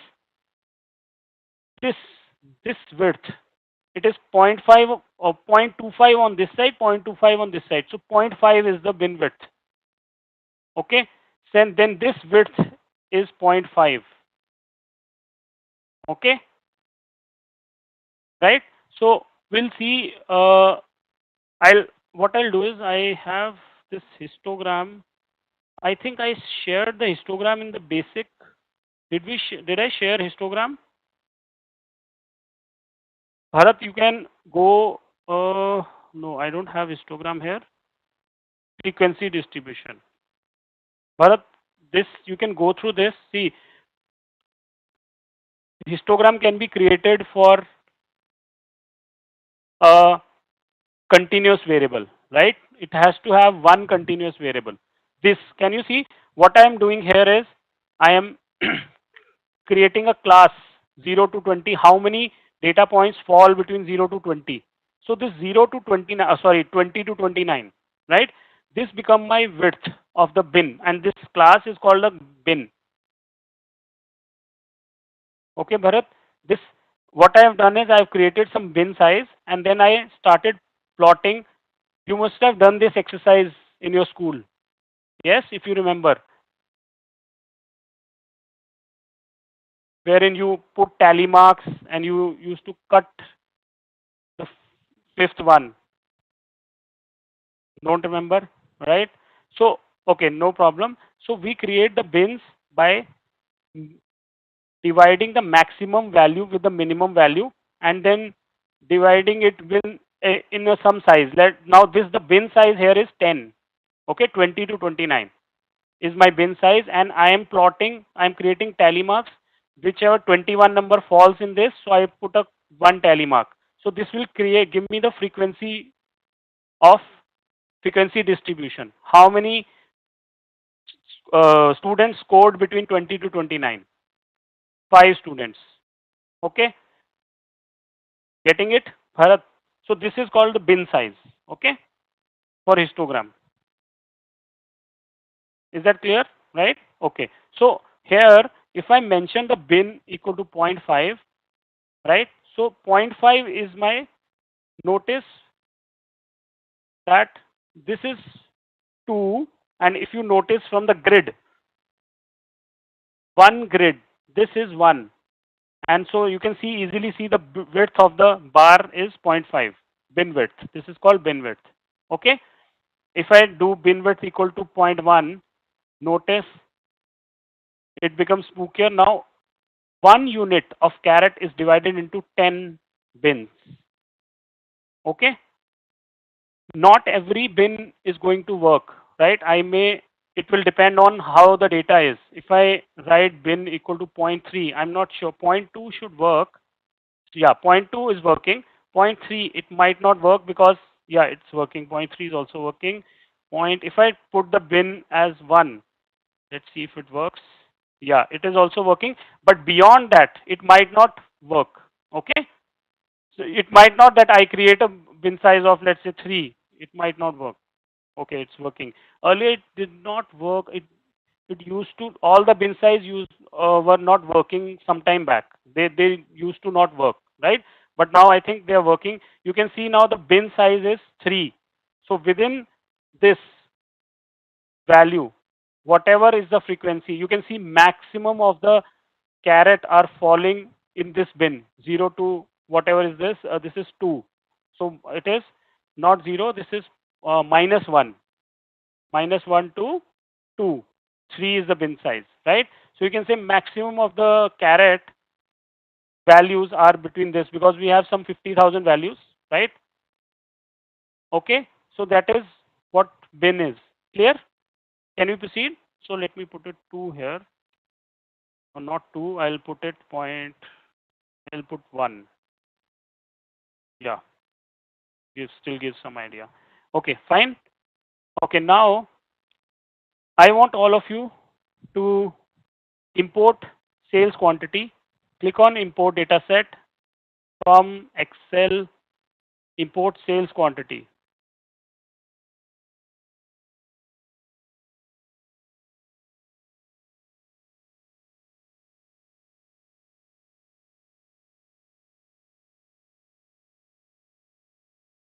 Sales quantity.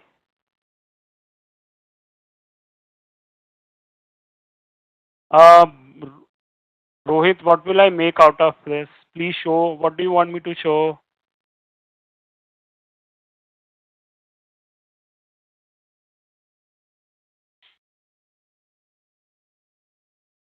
Import sales quantity and sales quantity file. It's there now. I've shared it. I've shared sales quantity, right?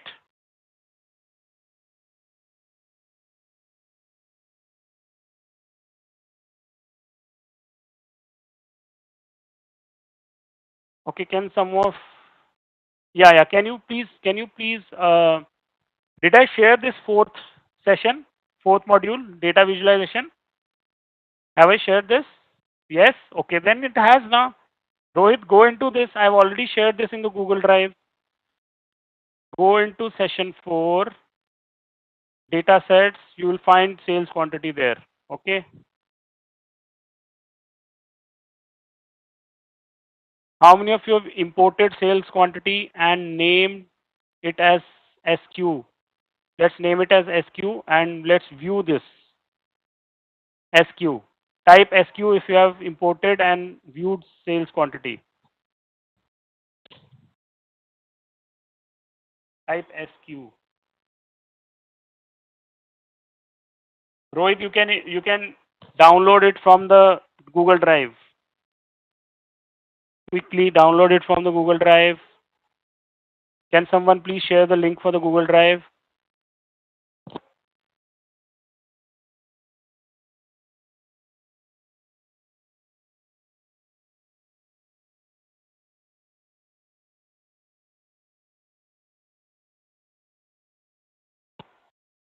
Thanks, Nutan. Okay, when you have done till 41, viewing SQ, type 41. Okay, you have, someone has already mentioned SQ, right? Okay, Sachin has mentioned. Sachin, fine. I take it as 41 only, right? When you're done till 41,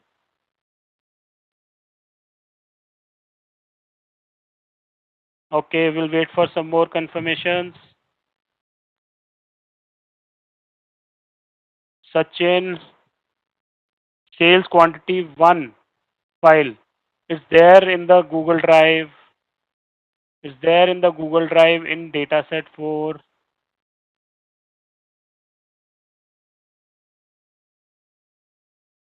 Vijendra, you have imported it. So can you see sales quantity in the global environment also? Vijendra, can you see it? Then try it again. I think maybe you missed some step. It did not get imported. Okay. Try import dataset, Excel, right? Then browse.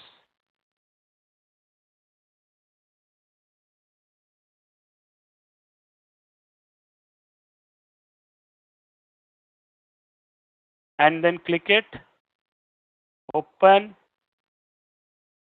And when you get this data set, when you are able to view the data set here, then you click import. Right? 41. I think most of you have done 41. Type 41 if you have done till 41. Type 41.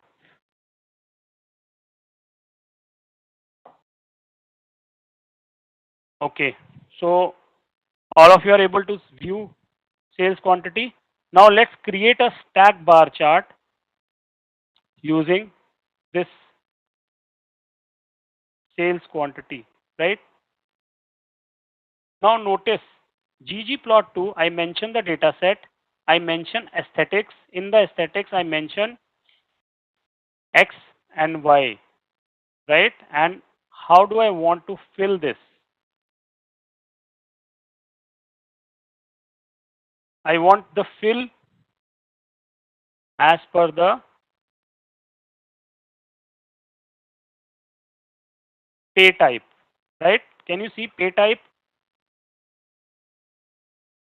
I want the fill to be as per the pay type, and geom underscore bar means it's going to create a bar chart, right? It's going to create a bar chart, and stat equal to identity is used to create a stack bar chart. Okay. Now if I copy it,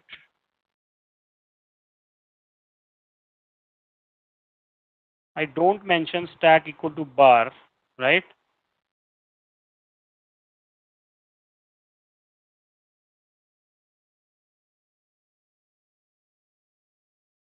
There is an error because I have mentioned fill also. I don't need to mention fill here.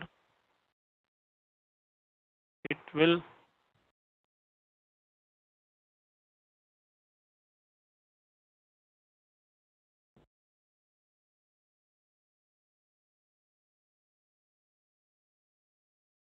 this will create an ordinary bar chart. Should create an ordinary raw language last error, some error. Geom underscore bar.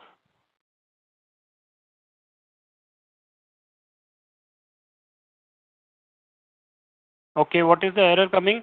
Sachin, the error coming is SQ not found. Can you see SQ not found? Check this later. SQ not found is means data set SQ is not there. Do you have this data set SQ in the global environment? It's not there. So run this. Do you have sales quantity in the global environment? This one. Do you have this in the global environment? Sachin, are you able to import it using import data set?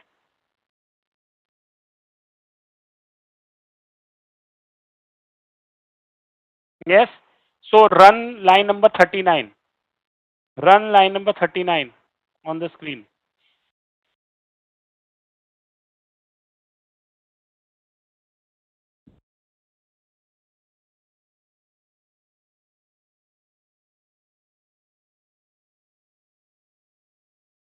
Then run 46, 47, 48. Are you able to create a stack bar chart?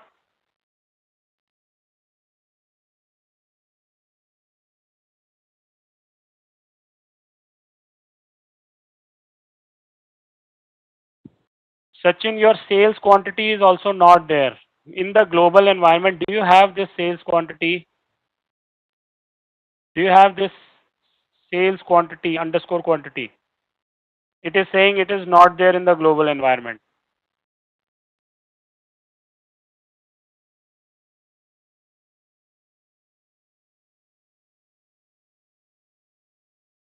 The file uploaded in the name of sales underscore quantity. Yes.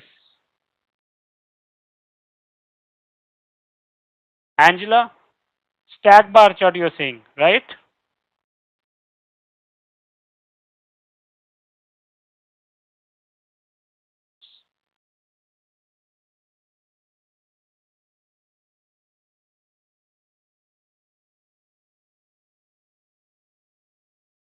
Okay, is there a spelling?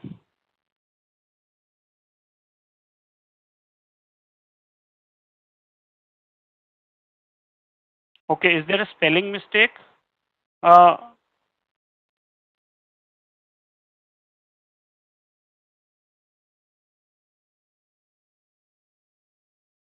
in quantity. At my end, are you saying,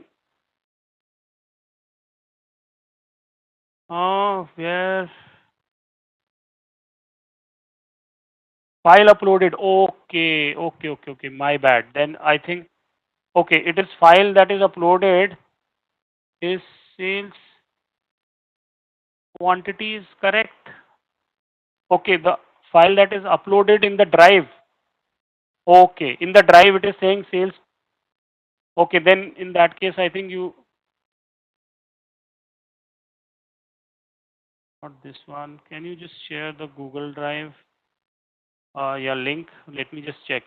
Someone can correct it also, and you don't need my permission to correct it. You can correct it on your own. Okay, fine. Because there is some spelling mistake in the file name.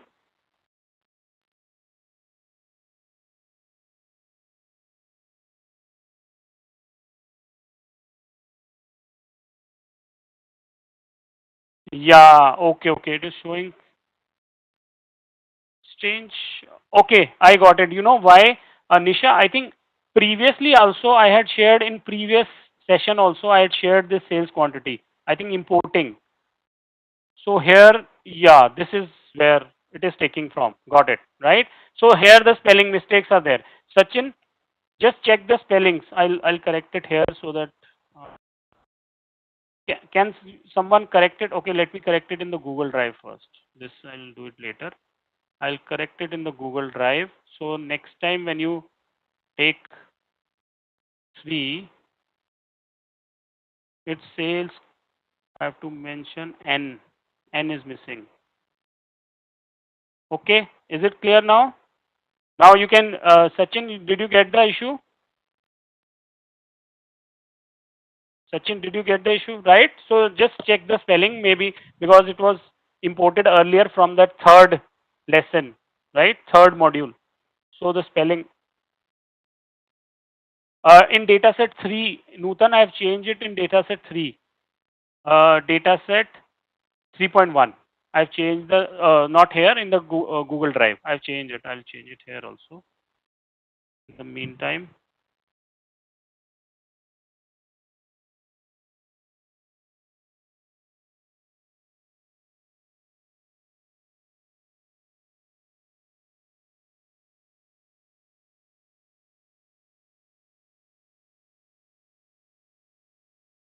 okay. Okay. Did you create this stack bar chart? Stack underscore identity. Sir, now we are working from, yeah, 4 data set, right? But yeah, we are working out of data set 4. See, right now I have imported this data set from the fourth data set, right? In the fourth session, right? But what happened was my global environment did not save the sales quantity. But if you had saved it earlier, right? Some of you have saved it earlier, na? It was there from the third data set, coming from the third data set. Okay, that is why that issue was there. But now, yeah, we are working on the fourth. Okay. How many of you were able to create this stack bar chart? For stack bar chart, yeah, fourth one, yes, right. Yeah, fine. Now you have downloaded fourth. So you can take the data sets sales underscore quantity from there, fourth. Quickly, we have to complete this in 10 minutes. Then we will be starting with hypothesis. And for the next, till tomorrow, we will not be doing R. So you have a break with R for like one day, you can say. Tomorrow, we will be learning high inferential statistics. Okay, then we will come back on R and we'll do inferential statistics. Okay, quickly, how many of you had done till 57? You tried to create, did you try to create a side by side bar chart? See, side by side bar chart will be using position equal to dodge and stat equal to identity, right? So if I want geom underscore bar. See bar chart, it creates bar charts, right? Position, you can see.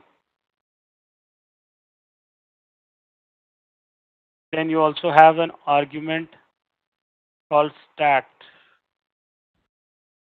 Where is stat? Stat, right? Stat identity. So there is an, so this is geom underscore bar. If you want to go into the detail, you can go through this, right? Just close it, Angela. Close it once and reopen it. Sometimes it gets hanged or maybe it's not connected to server. Just close it and recreate it or reopen it. Okay, line number 57. How many of you have done till line number 57 and created this side by side bar chart?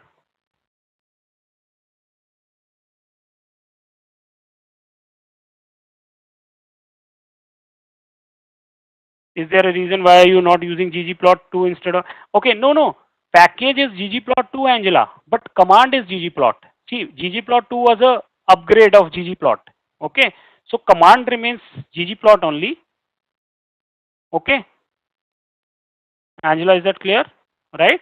But package is ggplot2. Okay, 57. Angela, are you done till 57? Did you try creating this side by side bar chart?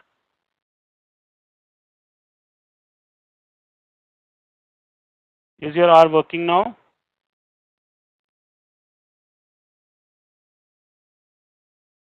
Now, those who have done till 57, see what? Not yet. Okay, please do it. I am still. See, 55, 56, 57 is still there on the screen, right? Okay. Now, as I said, you can create the charts in layers, right? One chart can be transformed into another, right? So ggplot, if I run this line number 70, I can assign this line number 70 to a value g, right? Let's run line number 70. You'll see it will run a blank, it will create a blank graph. Can you see a blank graph? Can you tell me why there is a blank graph? See, it has created aesthetics, X, Y. It has also picked up diamond dataset in line number 70. What is missing? Why did it create just a blank grid?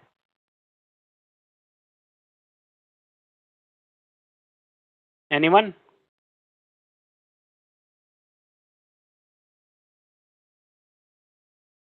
Okay, once you do,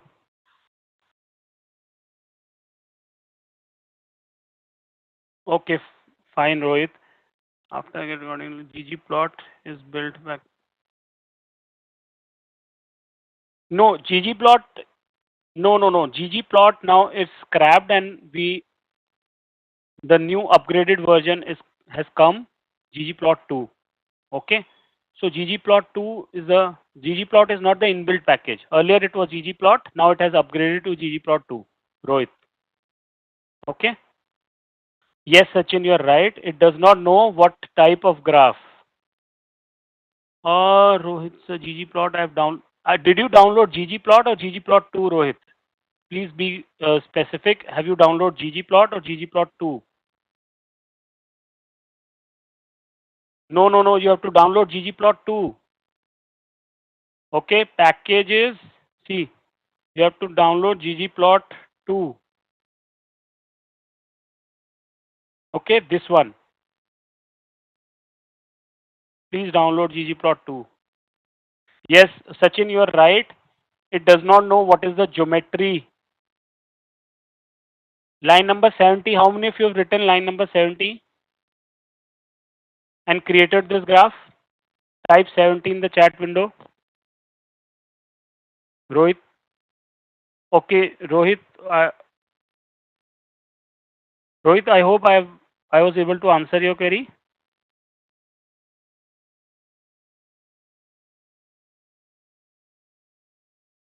Okay, fine. Sachin, error in geometry. Sachin, which line numbers are you running? Sachin Kumar, which line numbers did you run when you get this message?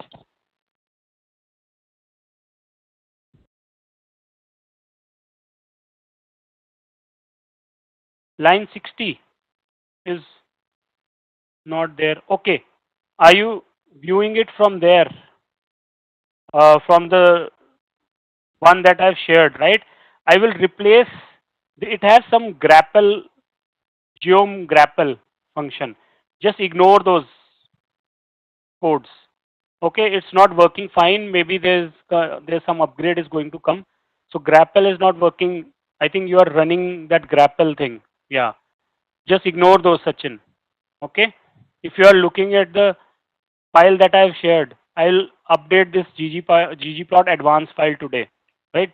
Take this file. There are some codes related to uh, ggplot grapple. Right. So don't do that. Okay.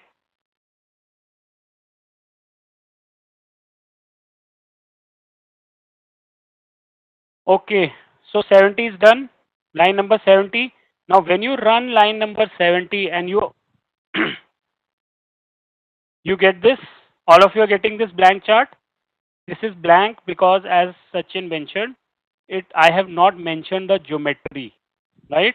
So I can add geometry at a later stage also, right? I've created a blank graph. I will add geometry with a plus symbol and geom underscore point. Now this will create a point chart, or it will just plot the points. 50,000 plus points it has plotted. Is that clear? With GG title, I can add title line number 73. Please write line number 73 quickly.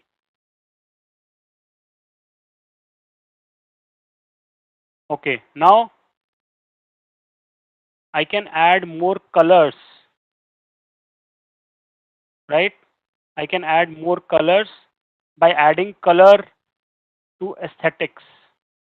Line number 77. Geom underscore point. Within point, I mention the aesthetics. Color equal to color. Now, this first color on the left side is the syntax. The color on the right side is the color of the diamond. Remember this. Okay. Line number 77 will give you color.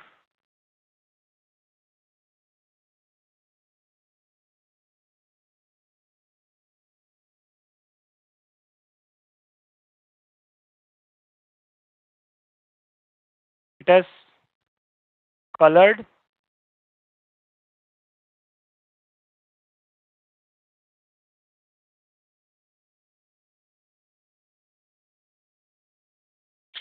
Okay. Color equal to color is clear. After line number 77, try line number 81 and 83. And when you're done till 83, just mention 83 in the chat window. So this is going to add color as well as the shape. So though it is a very cluttered chart, right? But if I zoom it, you'll still see it better. It will add color.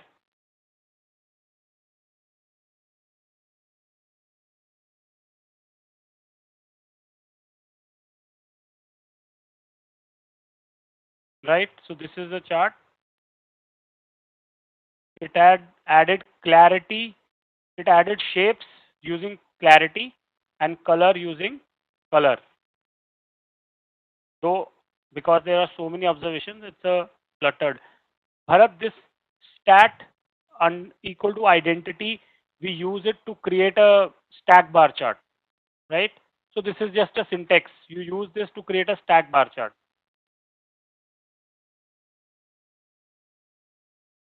Okay, I mentioned it. See, by setting stat equal to identity, you can create a stack bar chart for multiple variables. Okay. Okay, color and shape, line number 83. If you are done till line number 83, just type 83 in the chat window.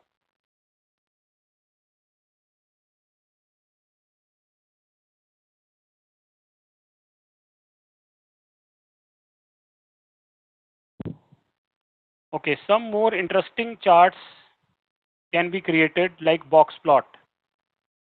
Geom underscore box plot, line number 89. Using the geometry geom underscore box plot for y equal to caret. For caret, I am creating this box plot. Similarly, for caret and cut, I can create multiple box plots. Line number 93.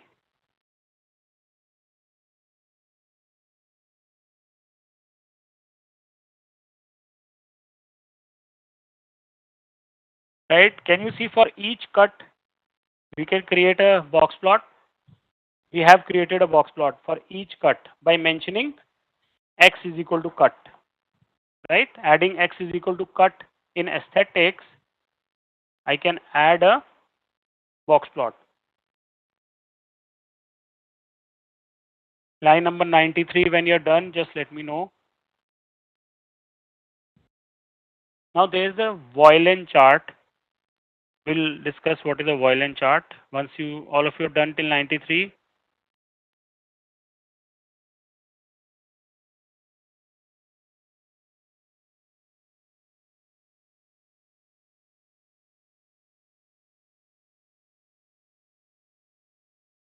I'll wait for some more confirmations on 93.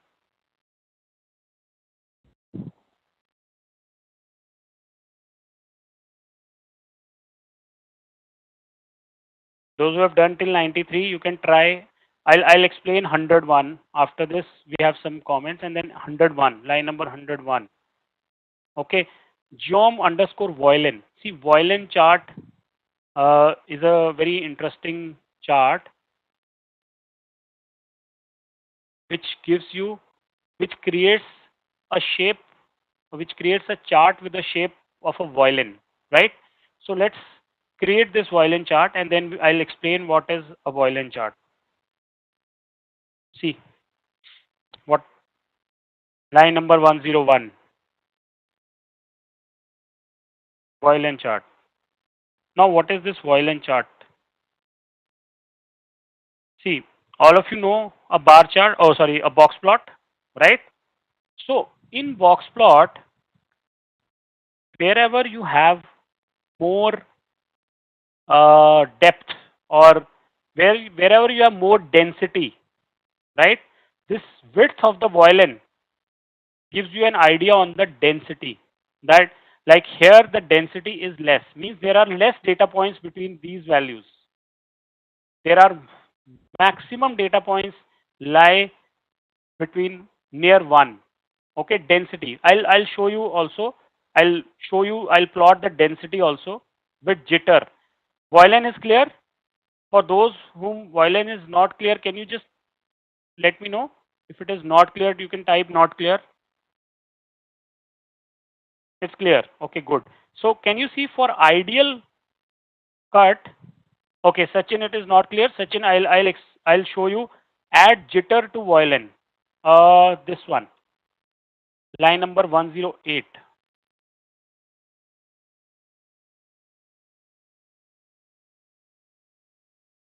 Oh, not this one. Right now, don't do this. First, let's plot this one. Yeah, line number 103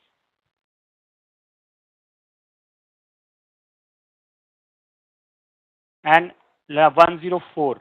Create a violin chart for each caret and cut, which we have already done, right? This one, right? Now, when I add a jitter to this, see what happens. It will give you the density Let it plot.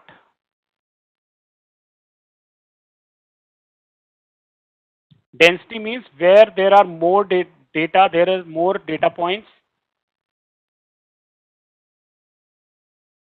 It will plot the density. It should not take that much time. I don't know.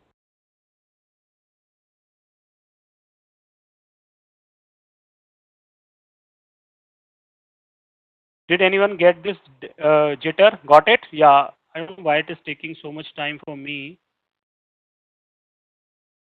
Should not take that time. Did it hang? No, did not hang also.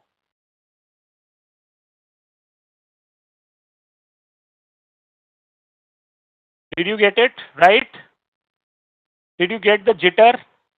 How many of you got jitter type J? I don't know why it is. I'm not getting it. J, okay. Sachin, did you get it?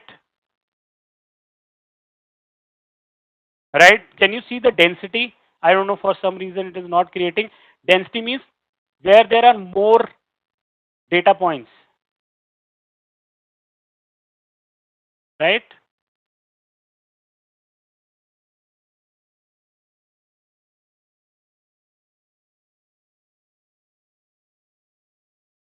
Outside of violin, yes, exactly. They are plotted outside the violin only, because if you overlap it in violin, right? Violin will also not be visible now. See, it is going to just, you don't have to go, see it, you don't have to read each and every data point here, right? It's a huge data set. All you have to see is in which range do you have more density. All you have to see is this jitter helps you give you an idea which range is having a more density. Okay.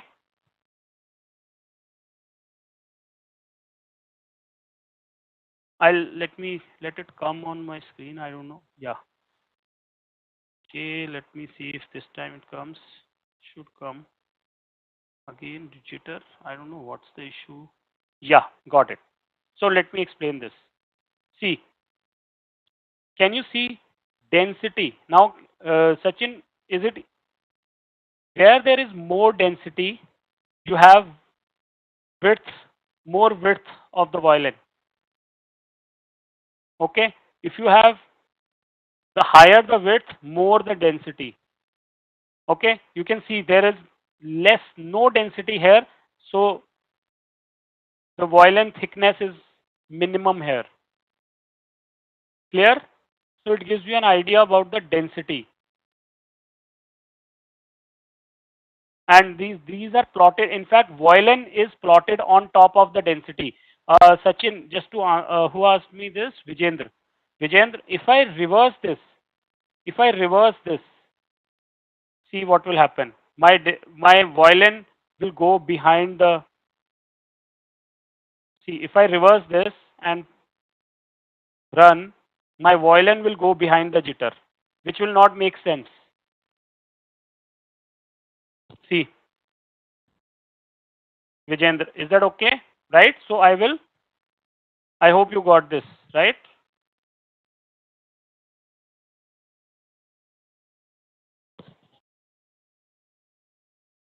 Right? So I will first plot jitter, and then on top of that I will plot violin.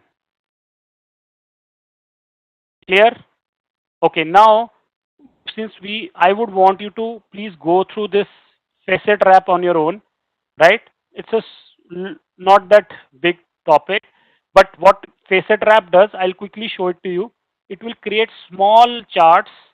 See, I'll use facet wrap and show it to you how it creates small charts based on color.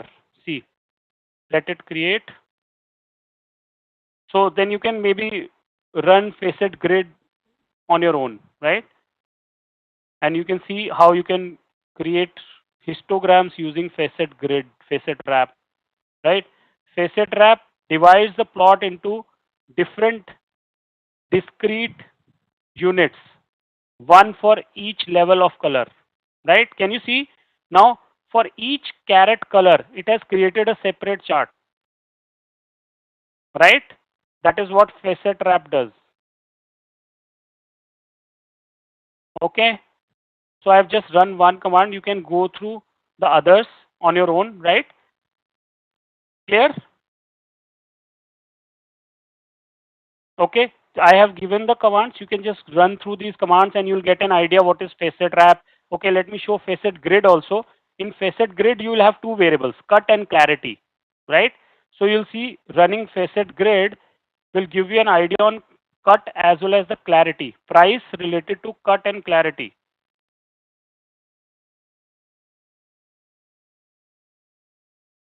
Let it create.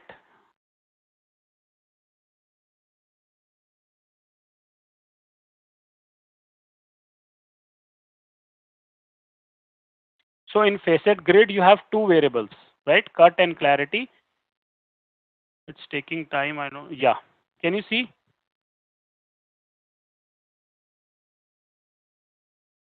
So if I zoom it,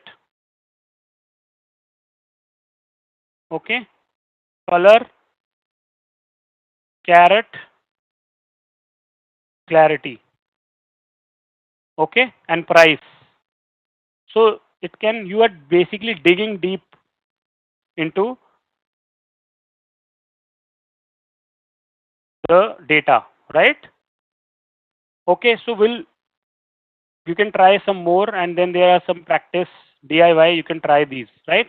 Okay, so now you can close RStudio and we are going to start with next very important topic, hypothesis or inferential statistics. How many of you have done inferential statistics sometimes in, I mean, in your previous years? Type uh, H, H for hypothesis, type H. If you have done inferential statistics sometimes earlier, hypothesis, type H. Yeah, yeah, that is okay. That is, oh yeah, okay. Completing your PhD, that is okay, Nutan. So you have done it sometime, right? What about others? Can I get a response? Those who have done, or those who have done hypothesis sometimes? No. Okay. Arish has not done. Bharat has not done. Shubham has not done. Okay. Lot of no's. Okay. Never even in your graduation also? Angela has done. Okay. Okay. So great. So we'll see what is inferential statistics and then till tomorrow we'll be understanding what is inferential statistics and we'll not be working on R. Then day after tomorrow or maybe tomorrow last in the last part we will start with. Okay, now I want you to all of you to download package R Commander. Not now, when you go home, right? R Commander. I'll show you the package name so that RCMDR. Can you see R Commander? RCMDR. So I want you to install this package, right? Install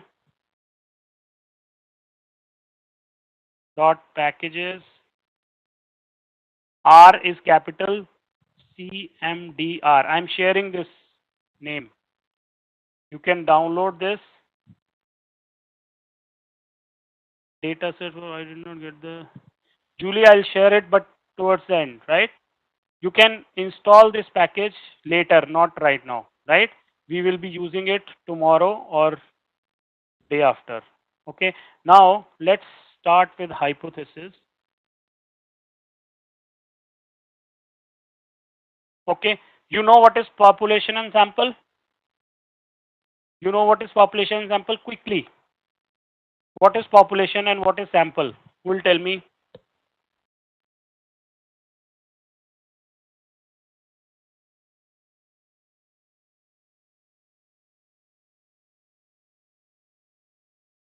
Population is a subset of sample. Oh, sorry.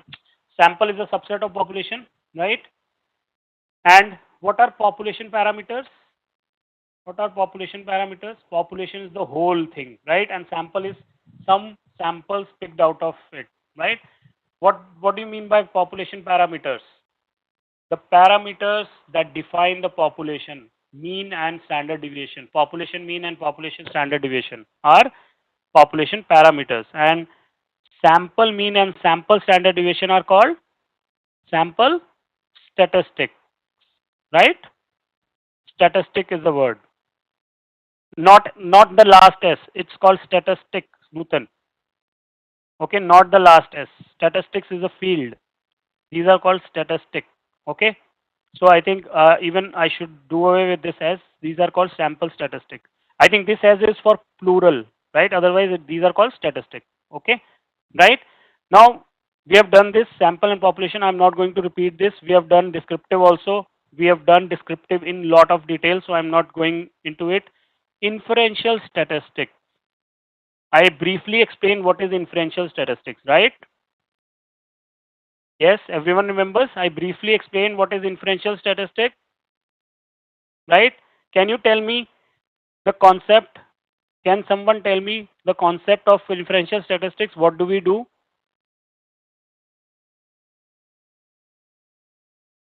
What do we do in inferential statistics? Just the ground, I mean, just the base. I just want to know in one sentence. We infer based on samples. Yes, we infer, we make inferences of the population based on samples, right? We draw samples from the population and then we infer, make inferences on the population based on the samples, right? So this is the entire concept. Now we are going to see how do we do that, right? In this detailed session today, whatever is left, and then tomorrow, right? Okay. Now, inferential statistic cannot have existed. Inferential, the field of inferential statistics could not have existed if there was no, if this central limit theorem was not uh, identified, or if it was not derived, right? Any one of you know what is central limit theorem? Those who have done, of course, those who have done hypothesis or inferential statistics, do you know what is central limit theorem? That is why, okay, no one knows, because this is the foundation of the inferential statistics. This is the foundation of hypothesis. Angela knows, right? Okay, good, right? Now, that is why I have called it the foundation of inferential statistics. Why it is called foundation of inferential statistics? See, you all know what do we do in inferential statistics. We pick up some samples and then we try to get the values of, or try to get, infer the details of the population, right? So what we do is we pick up some samples and observe and study those samples and try to, when I say try to make inferences about the population, I try to get the values of the mean. Am I audible? Okay, only Newton, please check port audio. Okay, fine, right? Okay, so okay, I was, now can you see, we have taken some samples, right? Just think what I'm saying, just observe it, right? I have taken some samples and I tried to make inferences about the population, means I tried to get the values of mean of the population and the standard deviation. And now, since we have done descriptive statistics, we know why mean and standard deviation are so important. It helps you, mean and standard deviation are the two parameters which help you define the distribution. Yes, everyone agrees, right? So, and when do we use inferential statistics? When the population is so large, we have done this, right? I did this in the first session. Why do we do inferential statistics? Can you tell me? When it is practically not possible to collect data from each and every element of the population, right? Yes? right? It is practically not possible. It is too costly, or the population is so large, right? Like census exercise, at least I know in India, it is done every 10 years. We can't just do it every year. It is such a huge investment, and it is such a huge exercise, right? We go to each and every person, not only count, but also go to each and every family and we get the details, right? That is a census exercise. It takes years, I think a year, right? And then a huge investment, government makes a huge investment in creating and setting up a huge team which does all this, right? But this is not possible for every business to do, right? Is it possible? Right? Not possible. If suppose I have to, let me give you an example. If suppose I have to, a business has to come up with a new product, right? Let's say a business is coming up with a new product, a Wi-Fi pen. Just taking a random example, a Wi-Fi pen, right? I don't know if it is there in the market, but I'm just cooking it up, right? So, do you think they will just start doing the manufacturing? No, they will first do the research. Like remember that Coke example, right? Survey. They will do the survey to understand whether there is a market for that Wi-Fi pen, right? Whether how the customers are going to view it, what is the price they are going to accept it, right? How how many customers are going to buy it and what price they are going to buy it, what are the areas, what are the gender preferences, what are the uh, what do you call that, population demographics, right?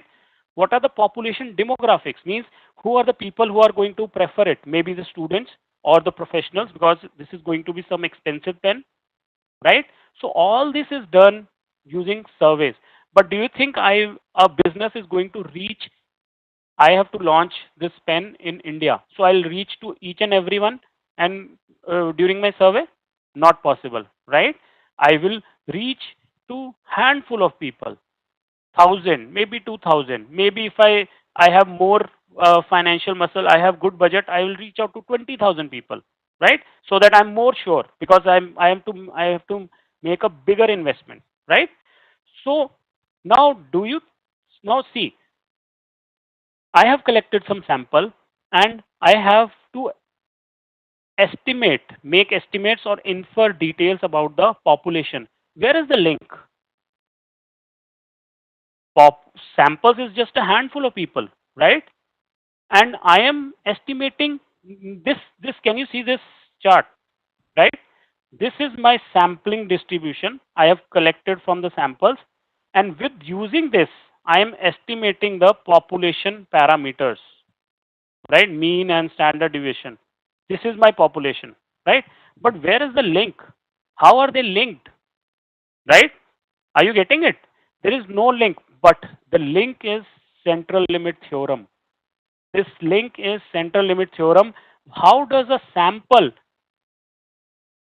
able to infer the values of population? How is it possible? It is because this central limit theorem. It is such an important theorem, right? Now let's understand this link. That is why it is called the foundation of inferential statistics.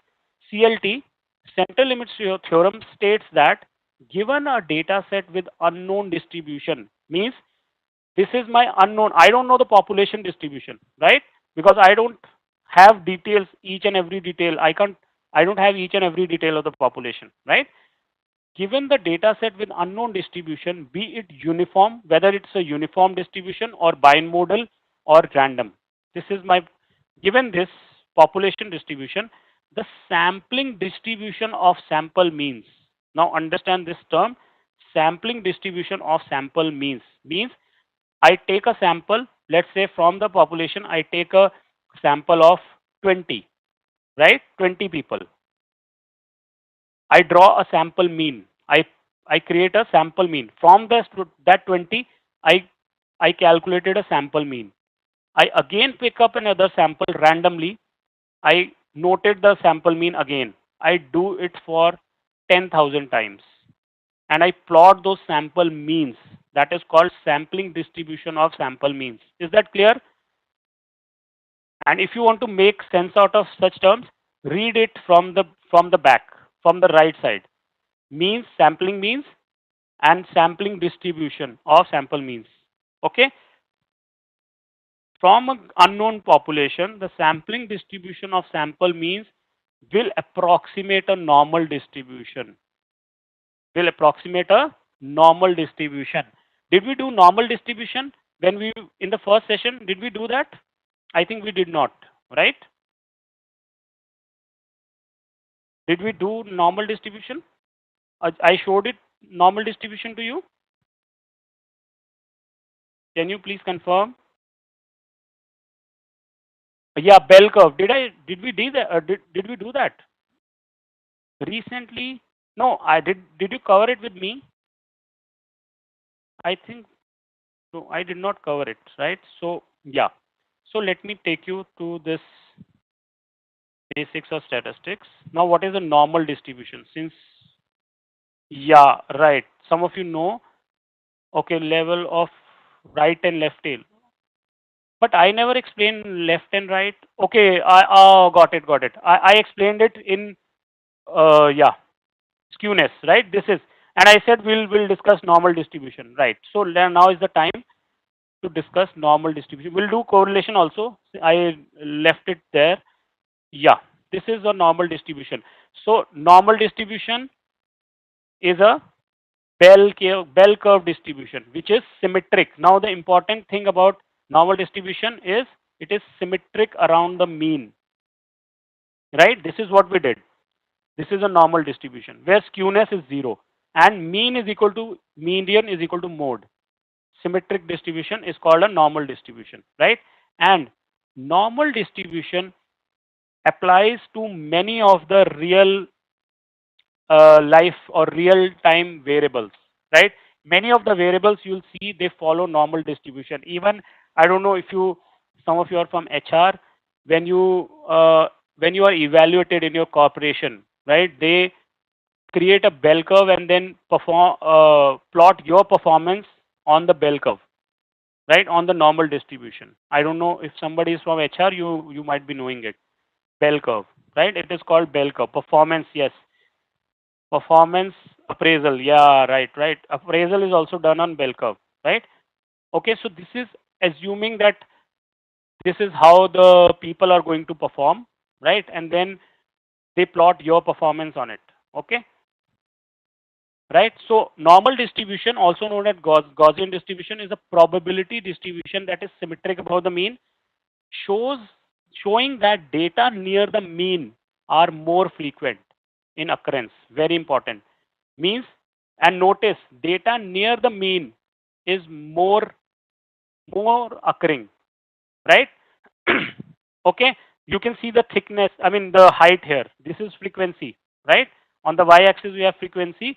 So data is more occurring near the mean, right? Than the data that is occurring, than the data far from the mean. So data that is far from the mean has less chances of occurrence, but the data that is near the mean has more chances of occurrence. In graphical form, normal distribution appears like a bell curve. That is why it is also called a bell curve. It is clear? Is this clear to all of you? Normal distribution, right? Now, this normal distribution has some characteristics. Let's understand that. We'll come to standard normal distribution later. What is standard normal distribution? I'll come to that later. Normal distribution has some characteristics, right? Within 1 plus and minus 1 standard deviation, right?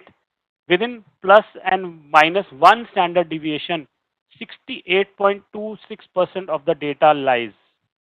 Is that clear? So within plus and 1, you know what is standard deviation. I am not now repeating it, but you know it, right? Plus and minus 1 standard deviation, 68% of the data lies, and it is again divided equally. like 34.13, 34.13. Within 2 standard deviation, 95.44% data lies, and within 3 standard deviation on either side of the mean, 99.73% of the data lies. Is that clear? Right? So if you have a huge data set like diamond data set or any other data set, it can be any other data set. If you plot it, this is how the distribution would look like. Clear? Normal distribution model is motivated by central limit theorem. I'll explain that, this theory. Right? So this is clear? Normal distribution is clear? Yes, is it same as 1 sigma limit and 2 sigma? Yes, yes, right, Nutan, right. 6 sigma, if you're talking about, it is this sigma only, right? Right? This is what 6 sigma is. Those who know 6 sigma, I'm not going into that. 3 and 3, 6 sigma, right? Okay, fine. Normal curve is clear. What are the, and this is again the same explanation. It is sometimes also called empirical rule, 3 sigma rule, same thing, right? Okay, so now coming back to our, yeah. So what it says is the sampling distribution of sample means if I pick up infinite number of samples or 10,000, I just took a random big number. The sampling distribution, I plot the means. It's going to approximate the normal distribution. Means I'll show this to you in a simulation, right? Just hold on for a minute. We'll see this in a simulation. I'll just take 5 more minutes today. Is that okay? I can take 5 minutes because I really want to complete the center limit theorem, right? Very important. I don't want to break in between, right? In short, what it says is all sample means x bar, all sample means will be the population mean, will approximate the population mean, right? Will be the population means, will approximate the population mean. All sample means will approximate the, sorry, in short, average of all sample means. That's what I mean.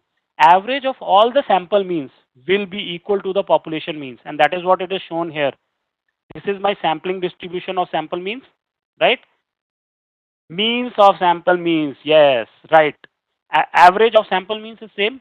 Means of the sample means will approximate to the population mean. Clear? But where is the link? This is the link. That is why you are able to approximate a sample into a and derive inferences about the population. This is what is there in the center limit theorem. Second important result of center limit theorem: the distribution of sample means calculated by repeating samples will tend to normality as the size of the sample increases. Means if I take 5 samples and I keep on taking 5 samples, right? The distribution of the uh, mean of the distribution of the sampling means, right? Distribution of the sampling means will not be closer to, sorry, if I take I pick up samples n equal to 5, right? And I pick up sample n equal to 10, right? So, and wherever, and I create a sampling distribution. So, n is equal to 10 will be far closer to normality than n equal to 5. Means the distribution sample means calculated by repeated sampling will tend to normality as the sample size increases. As I increase the sample size, it will tend to normality. Clear? This will be more closer to normal than this. Is this clear? This point is clear, please. Exactly. As we increase the sample size, normality will be closer to normality. Okay. Third, standard deviation of the sampling distribution decreases as the size of the sample that we were using to calculate the means increases. Means more the sample size, more is the sample size, less will be the standard deviation. Means standard deviation is inversely related to the sample size. Now, quickly we are going to see this simulation. I have this. This is a excellent simulation that will help you understand the center limit theorem, right? So this is my I can create a random population, right? I have created this random population, right? This is my random population. Okay, right? Now animated. Now n is equal to 5. Can you see n is equal to 5? Right? Right now it has picked up 5. Wait, I'll start it again, right? This is a random population, right? I can create a random population. You can also do it. I'll share this link with all of you. You must try this today, right? It will give you a very good idea on center limit theorem. Okay, animated. Let's see. Can you see 5? It picked 5, n equal to 5. It picked 5 samples, 5 observations, and created a mean. This is again. I do another animation. Another animation. Can you see randomly? Now, if I do this 5 times, if I do this 10,000 times randomly, can you see? Is it started approximating a normal? Is this started approximating a normal distribution? Right? Now, approximating. I am not saying actually normal, approximating a normal distribution. Now, let me increase the, if I do it 100,000 times, see, it has become more closer to, it is very much near to normal now, right? Now, see this, read this. Mean of my population that I created, mean was 16.3. Now, from the 10,000 or 100,000 samples that I created, what is the mean? Quickly, we are almost through. We are done. Quickly, what is the mean sampling distribution? Isn't it near? Isn't it closer to the population mean? Almost same. That is what center limit theorem is, right? And this is the link between. This creates a link between population and standard sample. Sorry. Okay. Notice median also standard deviation may be different, but notice mean, right? Can you see mean, right? Standard deviation, of course, it does not approximate. We try to get to the mean of the population. Okay, exactly. That is why it is called the foundation of. Okay, now let's quickly one small thing and then we're done. If I take n equal to 10, now see animated and then average. This is the average, right? 5 times. These are the average. 10,000 times. 100,000 times. I can add 100,000 again. Notice it has started, it has stopped making any changes. If I keep on adding, see, can you find change now? It is not, because with 100,000 times, it has already approximated a normal. So I keep on adding, it will hardly make any change, right? And notice with 710,000 repetitions, notice the mean. Isn't it same now? Exactly equal to now, right?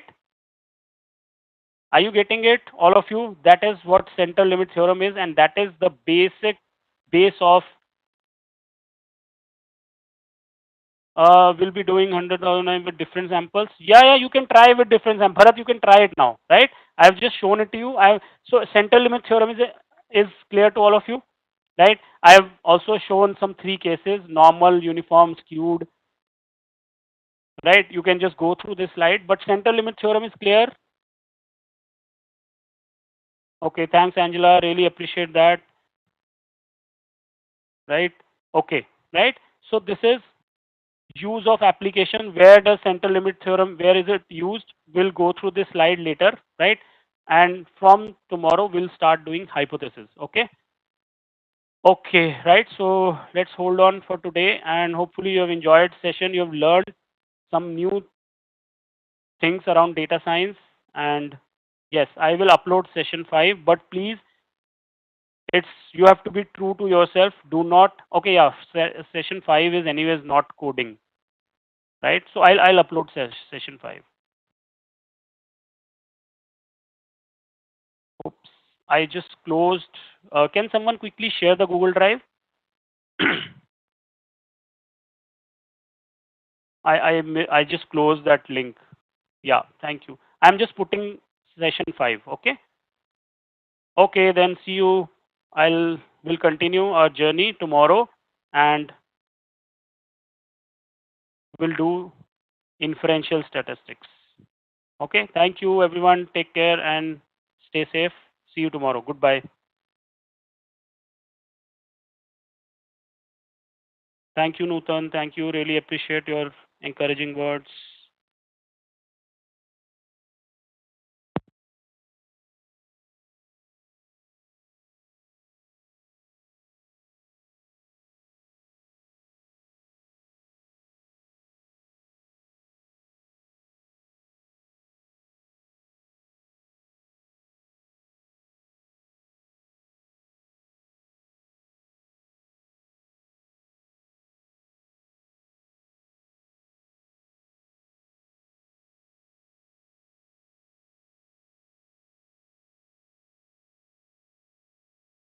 Hope you guys enjoy feedback for the session. If you like the session, leave a valuable comments so that we'll be improving in the coming sessions. And if you have any other queries, you can put it in the chat box. I'll be answering those questions.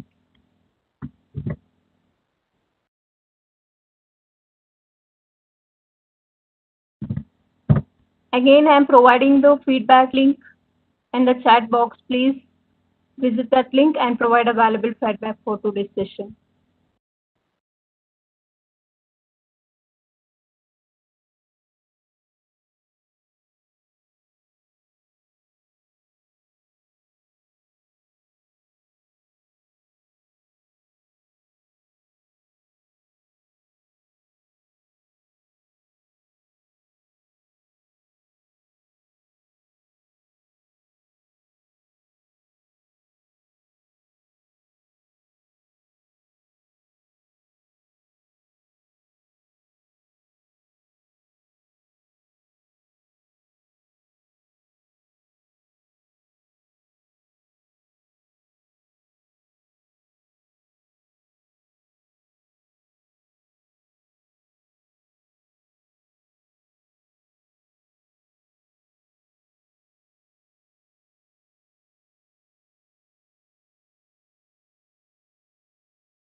Thank you all, guys. Bye. We'll meet in the next session. Thank you all.